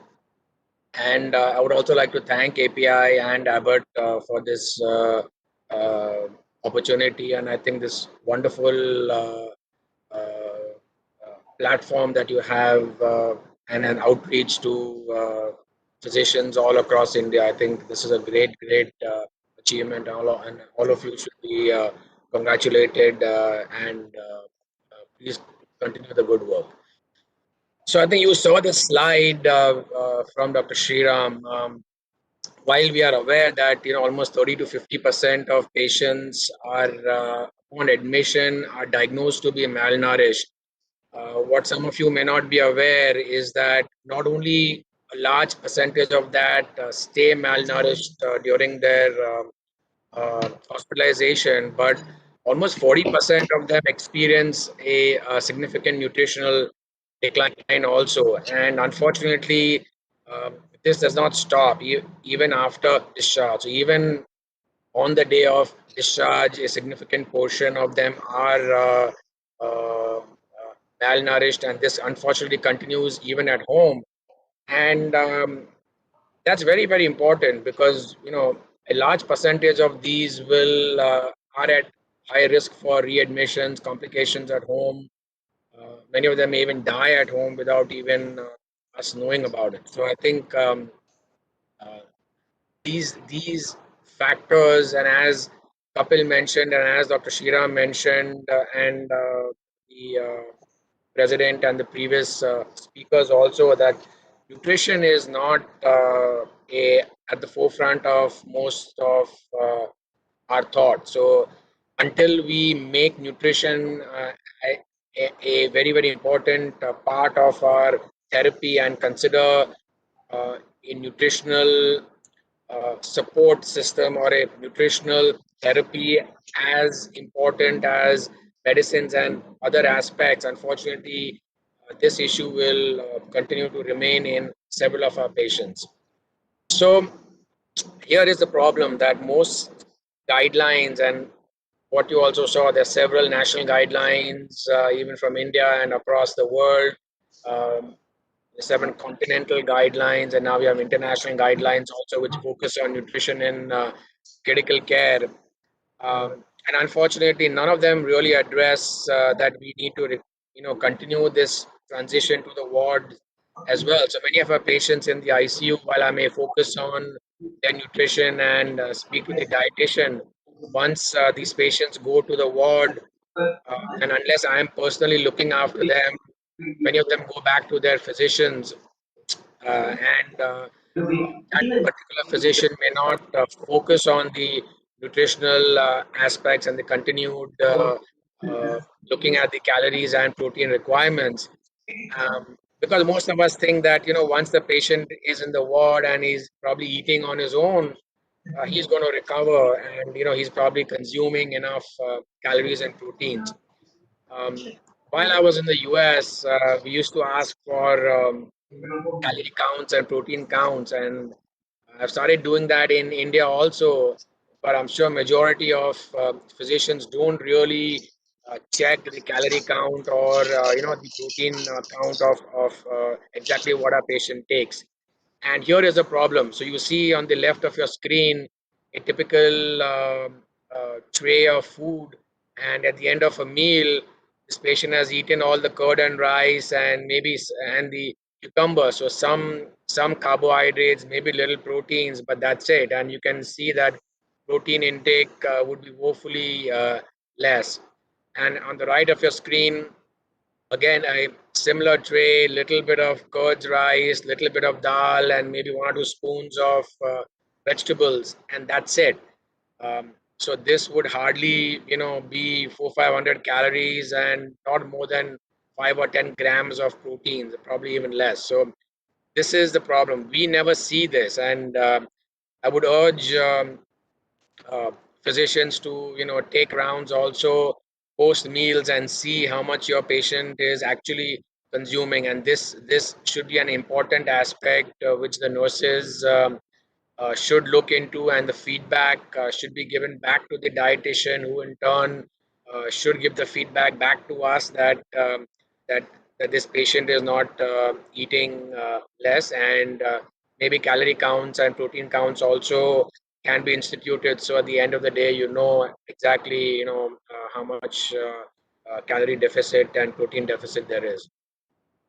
So there is a huge burden of malnutrition in hospitalized patients, especially at the time of discharge. And in fact, that burden increases pretty much, right? So at the if you see the prevalence of malnutrition at admission, if it's about 30%, that actually prior to discharge, now more patients are actually malnourished, and due to several reasons, and most of us know um, these reasons. We know that patients who have a longer length of stay have a higher prevalence of malnutrition, obviously because of so many catabolic reasons. Patient is in sepsis, has multi-organ failure, multi-organ dysfunction, and all of this with increased pro-inflammatory cytokines, uh, increased IL-6, CRP levels, especially now in COVID, we are following such inflammatory markers also. So all of this leads to malnutrition, and longer the patient is in the hospital, higher the chance of malnutrition, not only in the hospital but also at the time of discharge. Also, almost 30% of hospitalized patients who were actually not malnourished at the time of admission now become malnourished at discharge, and this leads to lots and lots of uh, problems. So um, if you see this study, also a clinical study showed that at the end of, if a patient has spent at least 7 days in the hospital, a significant almost 20% would have a deteriorated nutritional state at the end of discharge. And what are the causes of it? So I think multiple causes of nutritional depletion that we have seen. We know that many of these patients, and in fact, if you just talk to these patients, they will tell you that they don't have an appetite because of their disease process, because of sometimes medications, because of pain, um, because of so many aspects. Sometimes that they are just alone, right? So there's no one supervising them. Neither the nurse nor the family members is around, and somebody who tends, if left alone, will eat less. Many of them, especially our elderly and geriatric population, they are depressed.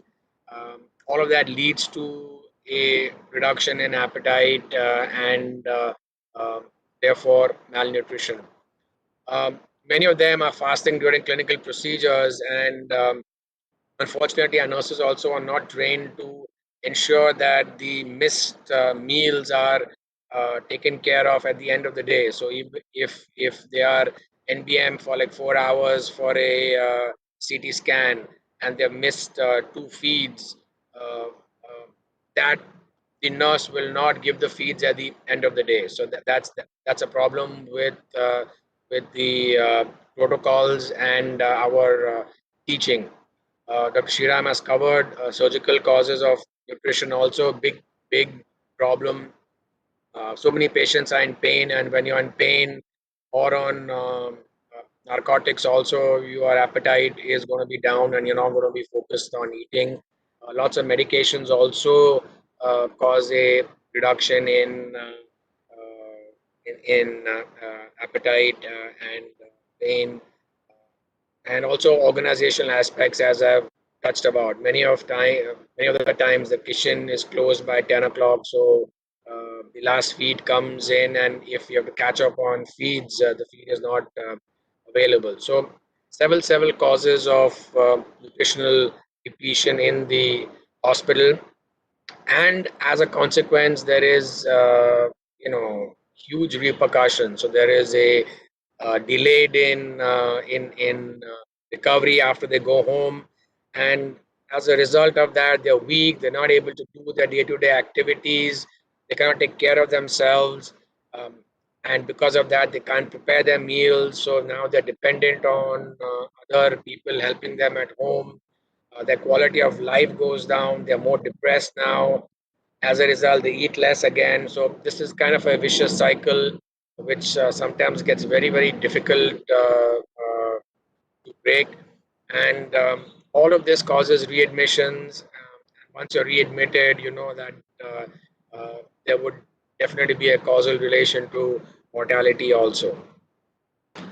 So several challenges are there in maintaining optimal nutritional state post discharge. As I said, most patients, more than 50% of patients, report eating difficulty. So they have dysphagia either from stroke or from their conditions like Parkinsonism. They sometimes have microaspirations, achalasia cardia. Some of them have cancer cachexia and a difficulty in swallowing, chewing. Many of them, their dentitional status is not proper, so they cannot chew and masticate their food.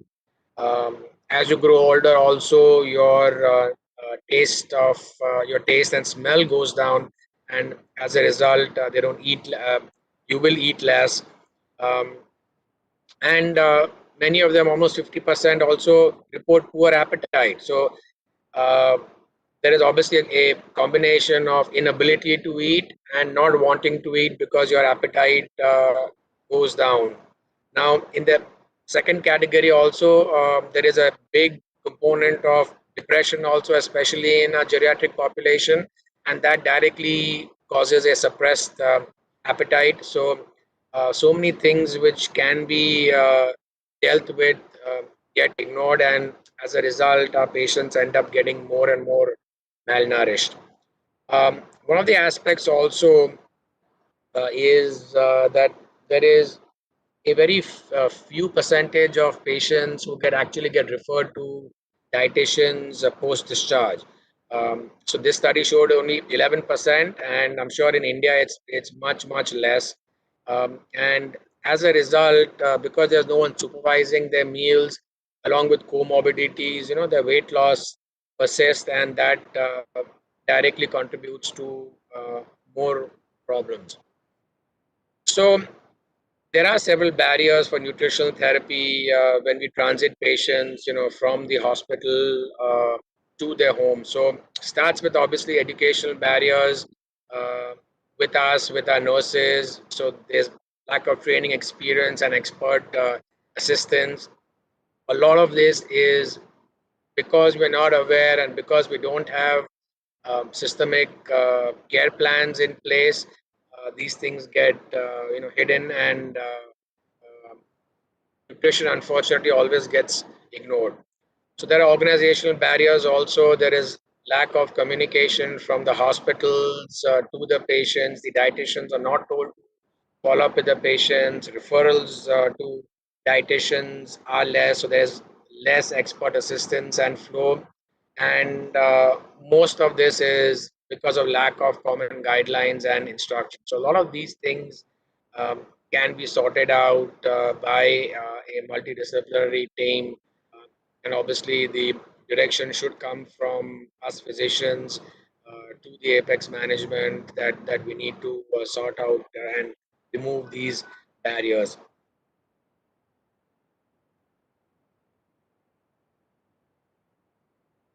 To afford commercial feeds at home.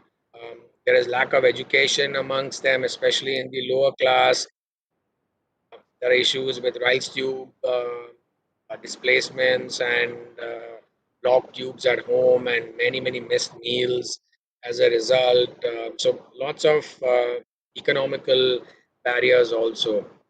So several strategies can be applied to improve the nutritional care post discharge. And I think one of the easiest things is to refer the patient to a community or a hospital dietitian. I think all of us can make a special effort to ensure that, especially patients in whom we have identified to be in the geriatric age group and are at a nutritional risk for malnutrition at the time of discharge, they should have a dietary consultation prior to discharge, and this follow-up should continue even at home. So this definitely has a positive impact on the functional and nutritional state of geriatric patients after discharge.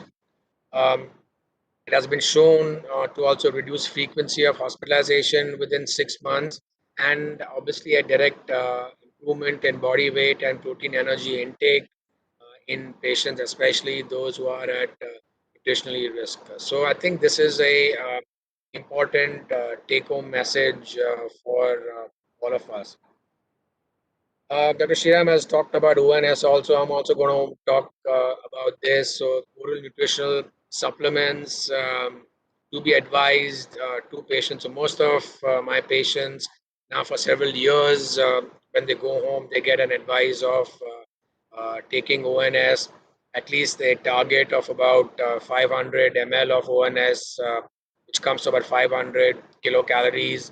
I tell them to target about 20 to 30 grams of proteins um, along with it, and which also comes to about 50 grams of carbs, about 5 grams of fiber, 20 grams of fat. Now, all of this is in addition to what they eat normally. This is not a replacement for the normal meal. This is a supplement. So a simple thing is that this ONS can be divided into 2 or 3 um, parts, and they can take 1 glass of ONS in about 100 ml or 200 ml between breakfast, lunch, and then maybe 1 glass between lunch and dinner, and maybe a small quantity even post dinner. So that way you can stagger it out, and this has been shown to produce a small but a consistent weight gain in elderly patients, and also, as I said, a reduction in mortality and beneficial effects on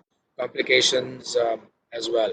And obviously, if you can combine the dietary counseling with ONS, I think that's a star move, and this combination will definitely help in preventing weight loss and improving activities of daily living in several patients after discharge. Other strategies, especially in some places where the geriatrician is living alone or with a caretaker and there is no proper meal facility, meal delivery programs can be instituted, and education and recommendations provided to the patient and family properly prior to discharge. So I think development of nutritional care pathways will go a long way in helping this strategy. So this would include screening the patients, intervening, and then supervening. So screening should include obviously the nutritional state of the patient on admission or initiation of care. And after you have screened, then you intervene promptly and according to their specific needs. And all of this will be continued and supervised with reinforcements and adjustments on a day-to-day basis.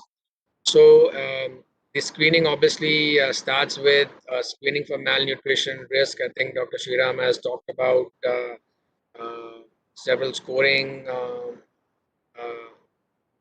systems. Also, we have MNS, we have MSD, MNAs, and in the ICUs we use the Nutric scoring or the NRS 2002.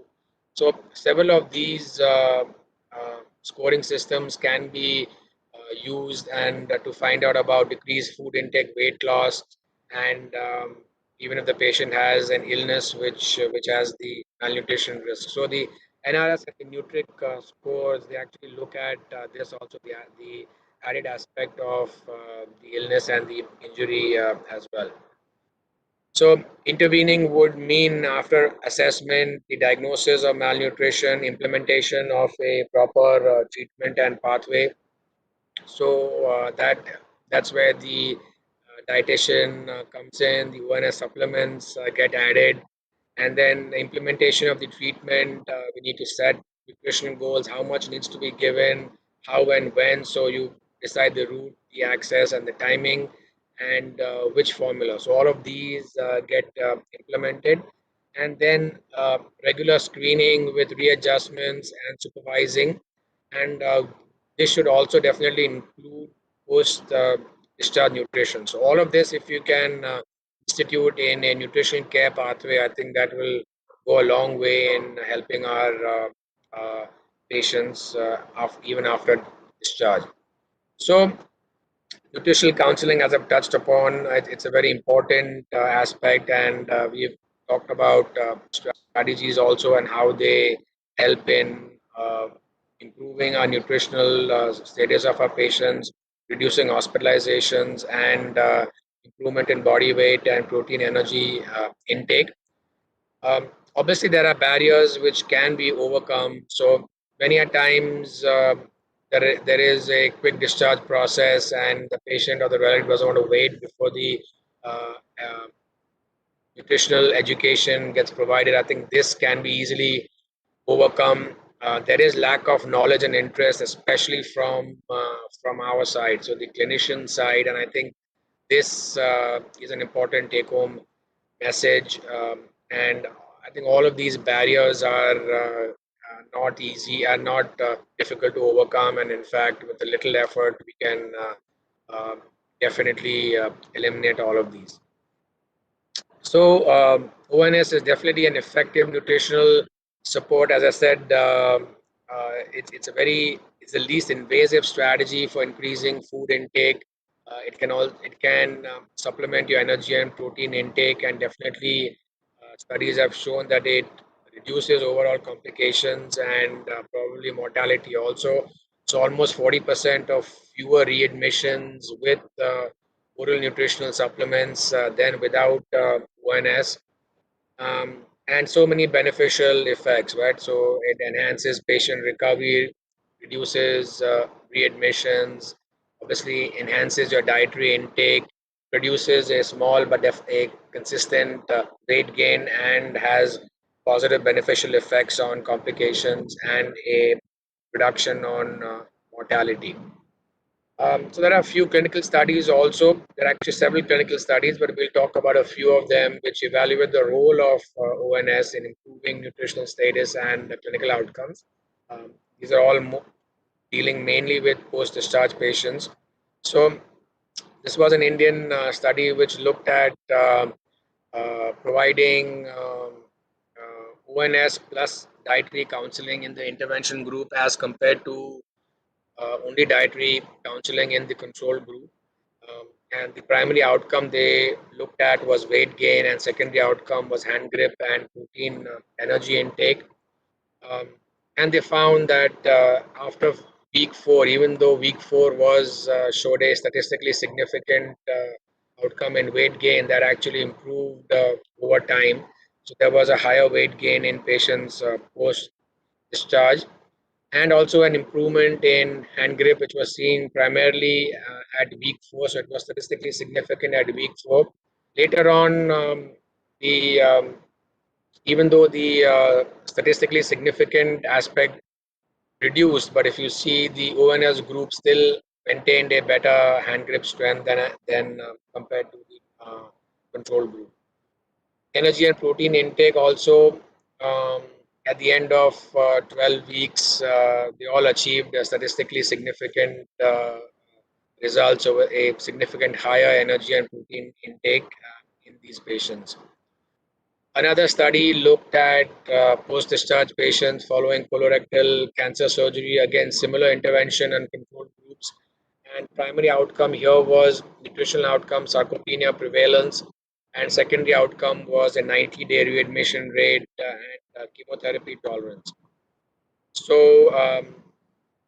at 3 months, you see that there was a statistically significant improvement in skeletal muscle index. So there was a less skeletal muscle loss in ONS group as compared to the control group. And also the prevalence of sarcopenia was significantly less in patients with ONS as compared to the control group. And most of this improved over time. In addition, chemotherapy tolerance was higher in the ONS group.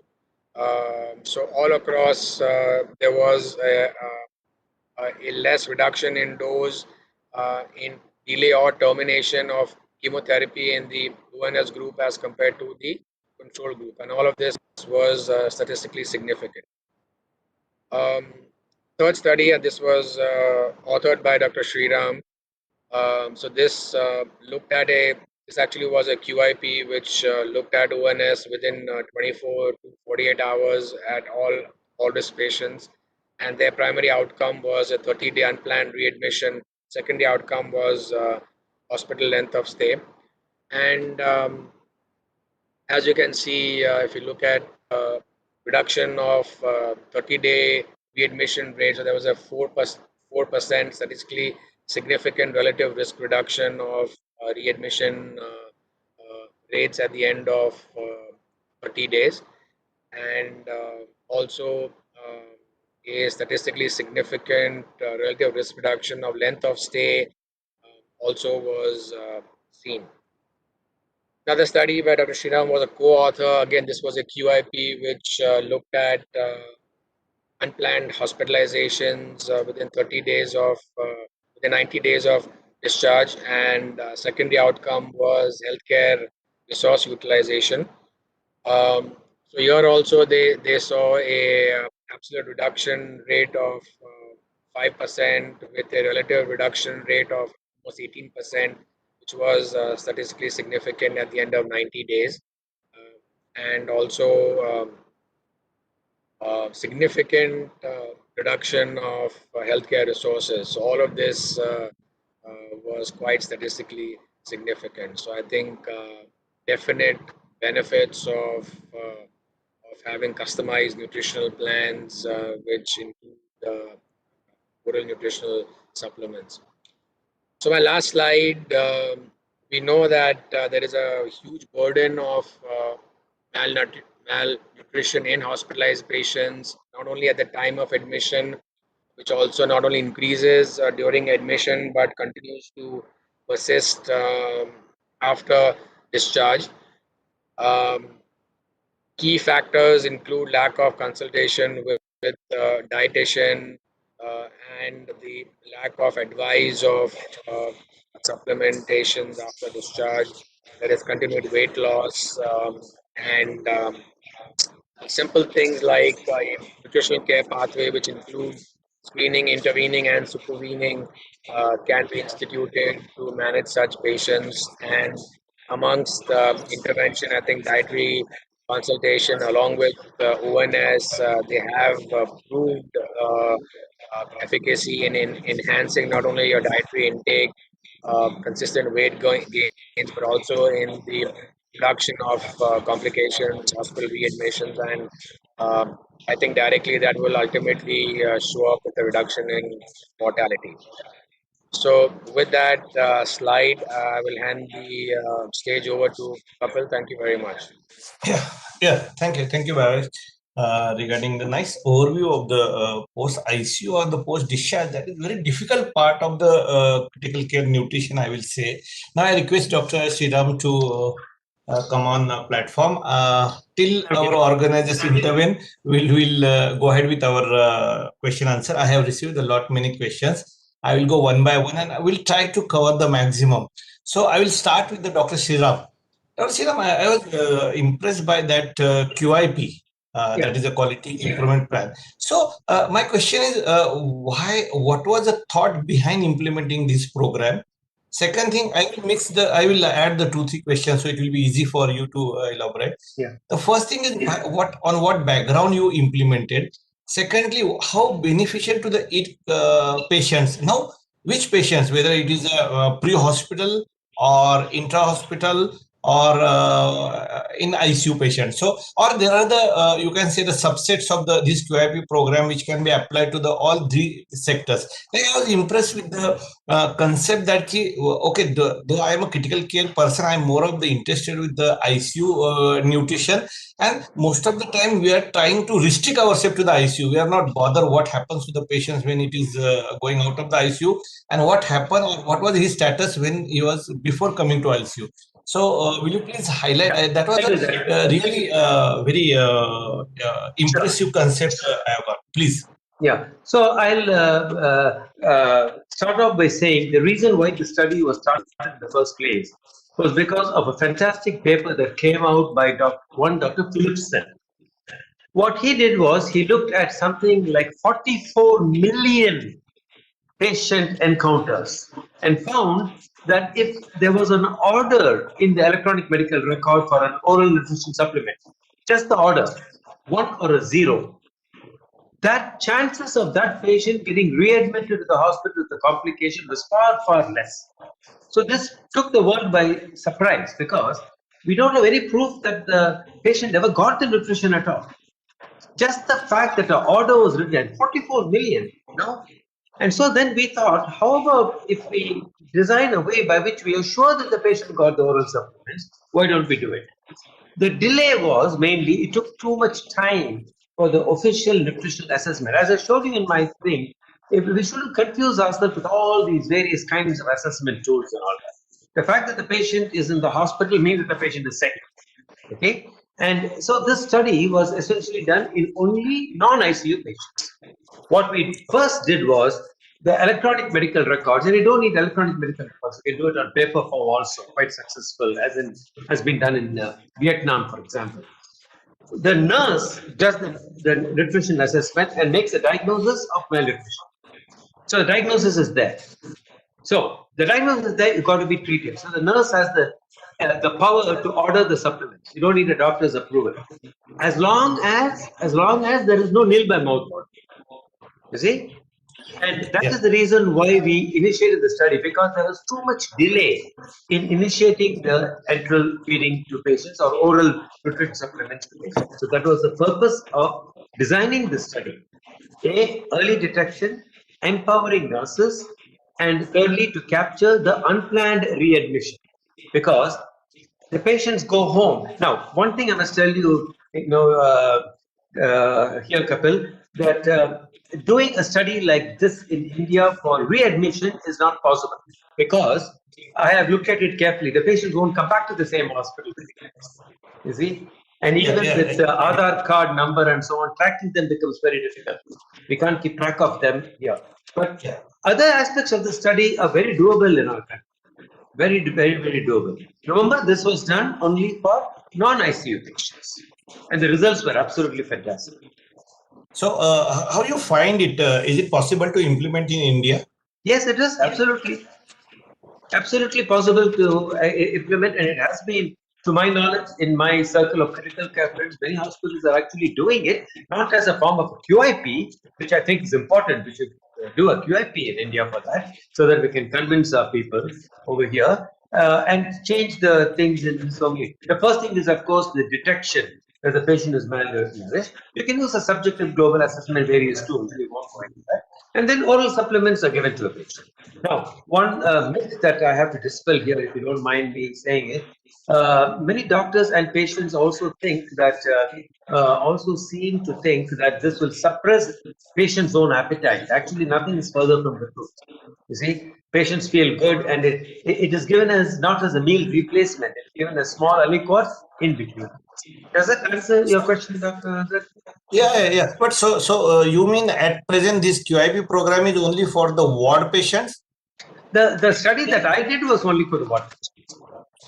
Do you think we can because the reason is, in the ICU, not all patients can be fed orally. You see, there are too much of a variation. But all our ICU patients who are not on proteins and parenteral nutrition, all of them get oral supplements. The moment a patient is on a diet in the ICU, they all get oral supplements, all of them. And we make sure that when they go to the ward, there is a continuity of care. Okay, sir. Thanks for the really. Yeah. So I think even all my patients in the ward get ONS. All of them when they go home also there is a special prescription for ONS. Whenever they come back to follow up, also in my OPD, I still ensure that is continued, and this all for geriatric people. No, Barish, that is what my question to you in connection with the QIP. Like Dr. Sriram said, it is a set program. It is not only order. Somebody is monitoring, somebody is seeing the effectiveness of the implementation and the follow. Because he has concluded with at the 3 aspect benefit. It is a cost benefit, it is a less number of the hospital stay, and your energy requirements are fulfilled. So what I mean to say, next question to you, what differences you find now? You are a critical care specialist, but still I wonder how you can talk about the post ICU discharge. Generally, honestly speaking, we generally don't follow our critical care patients when they shifted to the ward. So what is practice in your institute, or it is your particular practice? You follow your patients, those who are in the ICU shifted to the ward, and what is the difference you find regarding assessment, regarding monitoring, regarding the delivery of the nutrition and the nutritional status, and whether it matters in readmission from ward to the ICU? Yeah, so obviously we have not done a QIP because we have good people like Dr. Sriram who do QIPs for us, so we can just follow their good advice.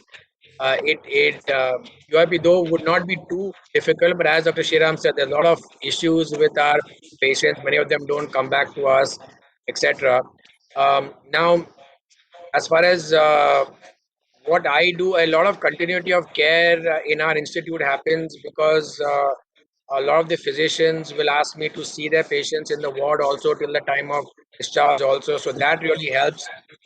And even for patients whom I'm not seeing formally, I still talk to the dietitian and I make sure that the dietitian is continuously looking at these patients.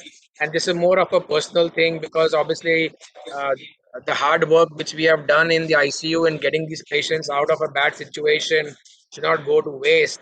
And so we also ensure that even if I'm not directly involved in the medical care, but I keep the dietitian involved, and so that's how we kind of ensure continuity of care. Now some of them, many of these patients choose to come back to follow up to me also. I obviously send them back to their physician, but for some critical care aspects or some post critical care recovery syndromes, etc., they do follow up with me, and then I can see that they have continued to improve. But over the years, I have found a dramatic improvement. I've seen initially a lot of patients would come back, and now I see fewer patients coming back, getting readmitted, and many of them keep following up as the in the OPD and now also through the digital platforms. Dr. Karan, it is quite possible to do. When I'm not being pessimistic by saying you cannot do a study like that in India. No, not at all. You can, as the Barish has done. It is possible. And then one of the things I should say: how do you know when a patient goes home that they are able to take the oral supplement? Because when they go home, they are under the influence of their families and grandfather and grandmother and the local village non-traditional faith healer, perhaps. So what we did was we actually phone called them and sent them text messages. Did you take your own supplements today? So that's another thing we did. We had difficulty there because many of the older people are not comfortable with cell phones. And in the US, we have so many languages. You see, we have so many languages, almost 15, 20 different languages people speak. Chinese, Urdu, Arabic, and Spanish, French, and so on. So a study like that, I think I think we should do a study like that in India. It'll be nice. Okay, so in continuation of this, regarding those who are discharged and we are not able to follow them about their nutritional status and nutrition delivery, Dr. Bharesh, in one of your slide, you said about the meal delivery program, and if we club it with the tele advice, like Dr. Shiram is a fond of the testing, because probably we are losing connectivity with these patients at the end of the day when they are going out of the ICU or they are discharging. We are losing connectivity with them. I don't think there is any other issue. If we connect with our patient on through the telemedicine, and sometimes if it is possible, deliver the meals, those required meals at home through the hospital-based system or any other system. So, is it the good idea to proceed to avoid readmissions and post-discharge malnutrition in these patients? Absolutely, Kapil. I think that's an important thing. It won't be too difficult for our dietitians to pick up the phone and just call maybe 10, 15, 20 patients a day to ensure that they're taking what is a meal status, how are they taking, are you taking your ONS or not, and if there are issues with meal preparations and all, then they can definitely help with meal delivery program. So I think all of this is workable. And as you said, Kapil, the intervention should come from us, and we are the drivers of this. So I think if the awareness amongst us is more, then we can definitely drive this down to the patients. I have no, uh, I have absolutely no hesitancy to say that, and it works very, very easily. Fortunately, most of our patients and clientele are, kind of the educated and but I know that there'll be a problem if you go down to the rural level and to a lower class. But I think even that is definitely manageable with some effort. Now, each and every person has a mobile phone, and now most of them have smartphones also. So it's definitely doable. It just needs a little effort on our part. So, rural people also, pardon me, rural folks also, they sometimes think that they are taking nutrition supplements.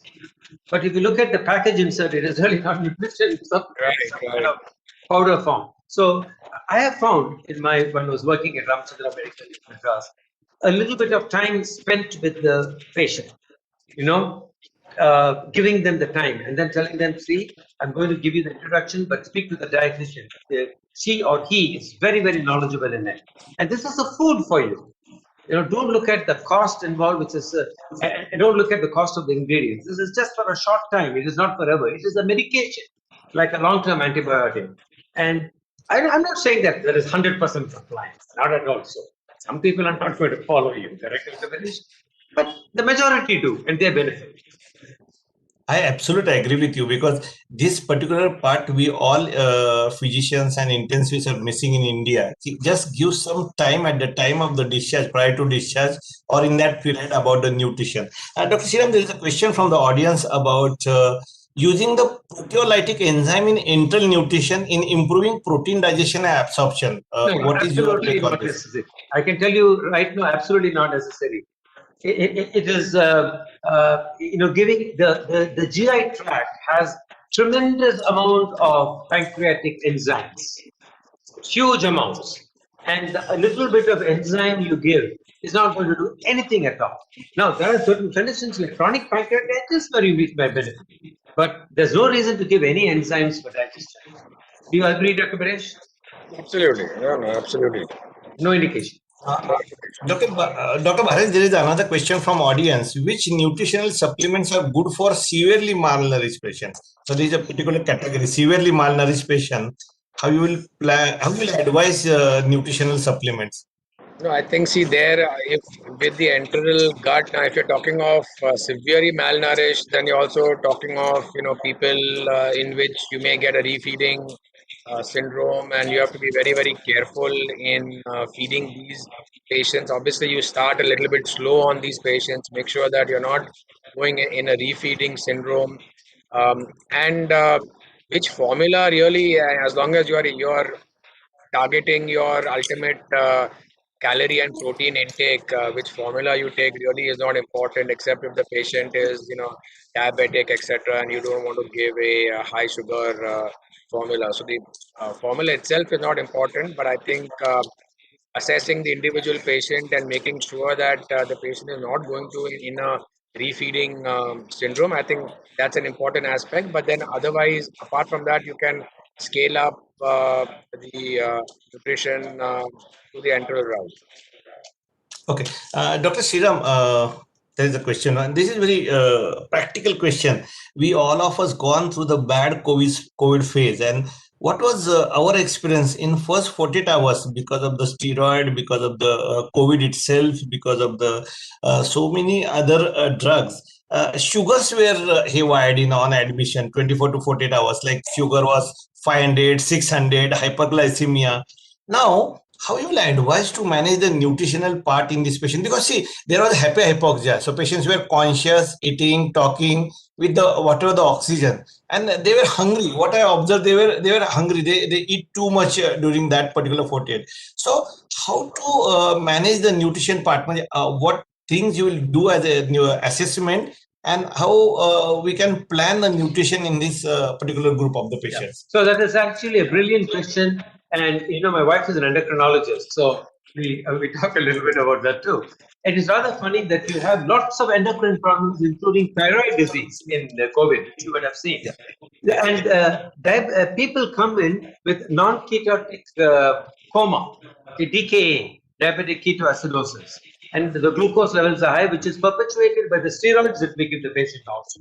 Okay, true. So in those patients, there is absolutely no other way than to give insulin. Now, what has happened is there is if you remind me, I sent you a very nice article that came out in Cleveland Clinic Journal of Medicine at how they do this in Cleveland Clinic. And what they found is in a COVID patient who's eating normally, you can actually continue their oral medications, including metformin. If the patient is a diabetic, which we normally don't use for hospitalized patients. We make an exception. Yes. The second thing is, which is was difficult for me to understand also earlier, is I would start them on an insulin drip right away. Okay. However, in a COVID patient, it becomes more difficult to have another line, and therefore we started giving Lantus, glargine. Insulin glargine to folks. The problem with insulin glargine is if you give too much fluid, it goes into the subcutaneous tissue. We don't know about absorption, and we may have to give the glargine twice a day instead of once a day. And good hydration. So it is a challenge. I agree with you. It is quite a challenge. And finally, because based upon the literature in critical care, we kind of liberalize our glucose levels. Okay, even 200, 250 is fine. It's better than 700. You see? And so that is 100% quite right. And it is very difficult also, absolutely difficult, because the levels are skyrocketing. I would say that in some people, we have to take the risk and start an insulin drip. It's just another line which is not easy in COVID patients. That's what I agree. It was completely different sets of the patients we observed. Sorry, Bharesh, you can add.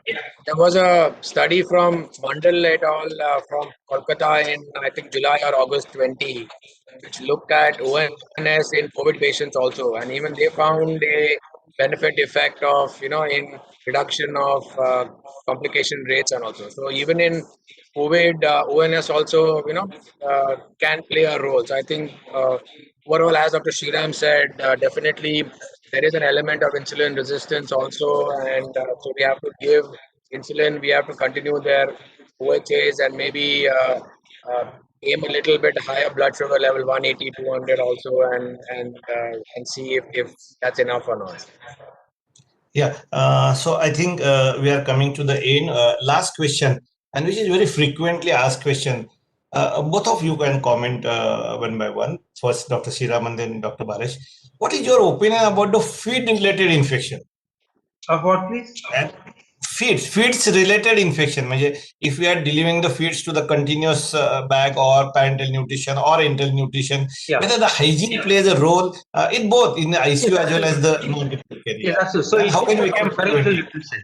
There is it is parental nutrition, even though 95% of what we do in the regular ICU is only enteral. and parenteral is very, very rare. In COVID patients, unfortunately, there are lots of GI problems. A lot of them cannot tolerate it. We have seen people with GI bleeding, a lot of gastroparesis and all kinds of problems. So we try to put in a nasojejunal tube, but positioning the tube is difficult because fluoroscopy is difficult. See, so you are perfectly. So we end up doing parenteral nutrition a little bit more liberal in using parenteral nutrition. And there are some vague animal studies to show that perhaps the omega-3 fish oil may be immune stimulating, but we won't go into that controversy. At the moment, if you are giving parenteral nutrition, you've got to be very, very careful about the use, extra careful about the not getting catheter sepsis. Now, as far as the enteral feeding is concerned, it is all the more important there that we use the scientific formulas. It doesn't mean if you can use the ready to hang, that's fine, or the powdered formula, prepared in a very sterile way, using only good water.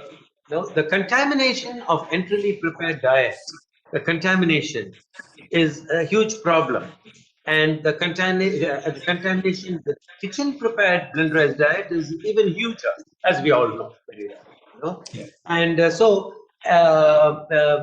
are the kind of patients who have to be very careful, and the line management, wearing a mask all the time, all those precautions have to be followed, and the bag time for the hang time for the bag, all those precautions are super important for the COVID patients. Dr. Barish? Yeah, I think so. I completely agree with you, Dr. Sriram. I think there are plenty of studies which show microbial bacterial growth in preparations which are done either at the bedside, the reconstitution, or even from kitchen feeds. So unfortunately, even though we think all of these are sterile, but by the time they come to hang and by the time the feeding is done, there may be actually microbial growth in the feeding. So we prefer ready to hang, at least in my ICU predominantly. So for most patients, we have a ready to hang formula. But in otherwise, I think definitely the commercial preparations take the front line, and that should be the norm in trying to reduce bacterial contamination for enteral feeds. Yeah, with this, I would like to end this session. I must say that Dr. Sriram and Dr. Barish, it was a nice to listen you, to interact with you, and I also learn a few important points like QIP. I will definitely, Dr. Sriram, I will be in touch with you regarding the implementation of the QIP program in my institute, and everybody would be very keen to follow such innovative programs. And to summarize, I will say that nutrition in critical ill patient doesn't mean that nutrition when the patient is in the ICU admitted. It starts from the home. Like Dr. Sriram rightly insisted, if the patient is posted for the surgical first 1 week prior to surgery, somebody should assess the patient for the malnutrition, his intake, with associated comorbidities and the risk of the malnutrition. So you need to start it at the very early stage. In critical care, there is no way you can compromise. You have to go very meticulously regarding the nutritional part. And the most important part, what Dr. Barish added, that the post-ICU discharge responsibility doesn't get away from us. Probably these things we need to learn from our own experience. Somebody needs to follow those patients. I think dietitians and the physicians are key to follow such programs, even post-discharge. I fully agree with Dr. Sriram and Dr. Bharaj. Post-discharge, I think we should spend some time with the patient prior to discharge and advise them your dietary plan. We can develop some tele-advice systems which will give us a connect with the patient. And Dr. Sriram, one of the reasons in India the patient do not come to our hospital because we never had that connect with them.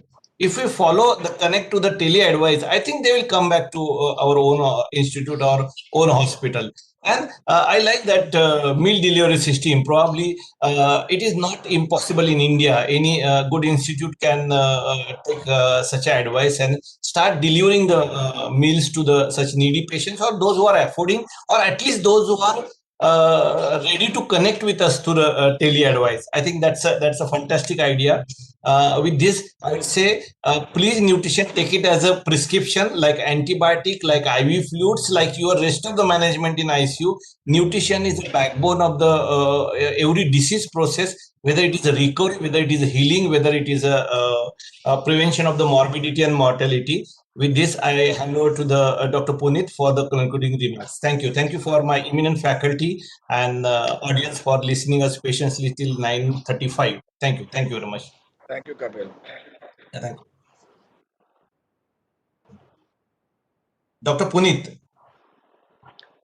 Well, Dr. Jirpe, I'm not sure that it quite, Dr. Puneet is facing, I think, some kind of a technical challenge. No, he's there. Well, No, I have logged in. I have logged in. Okay. Yeah. Okay. He's there. So, yeah, Dr. Puneet, please proceed. Yeah.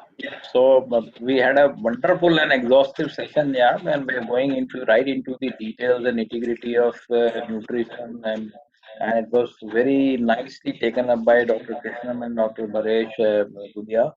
And I hope that this will take us this will give us, enlighten us and take us forward as far as management of nutrition in critically ill patients and hospitalized patients is concerned. And I am basically in the afternoon also I was part of one of the programs which was on medical nutrition therapy, and tomorrow afternoon also I will be part of one. So probably the importance of the medical nutrition can be understood by the advances which are going in the field and the seminars and the going on these days. So with that, I thank all the panelists and eminent speakers who have taken out time and have given shared their knowledge and experience with us, and thank Abbott India basically to hold such kind of programs with time and again, and we acknowledge their tremendous support to the academics, especially on behalf of API. And I thank all the delegates who have logged in, and I hope that they have benefited from the presentations today, which were done, which were par excellence. With that, I thank once again to all the people who have joined in today, and thank you and good night from my side. Thank you and good night. Thank you.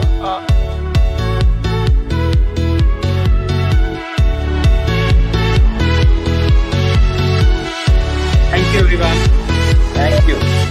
Thank you. Very well, Jyotish. It was very well done. Thank you, for organizing. Thank you.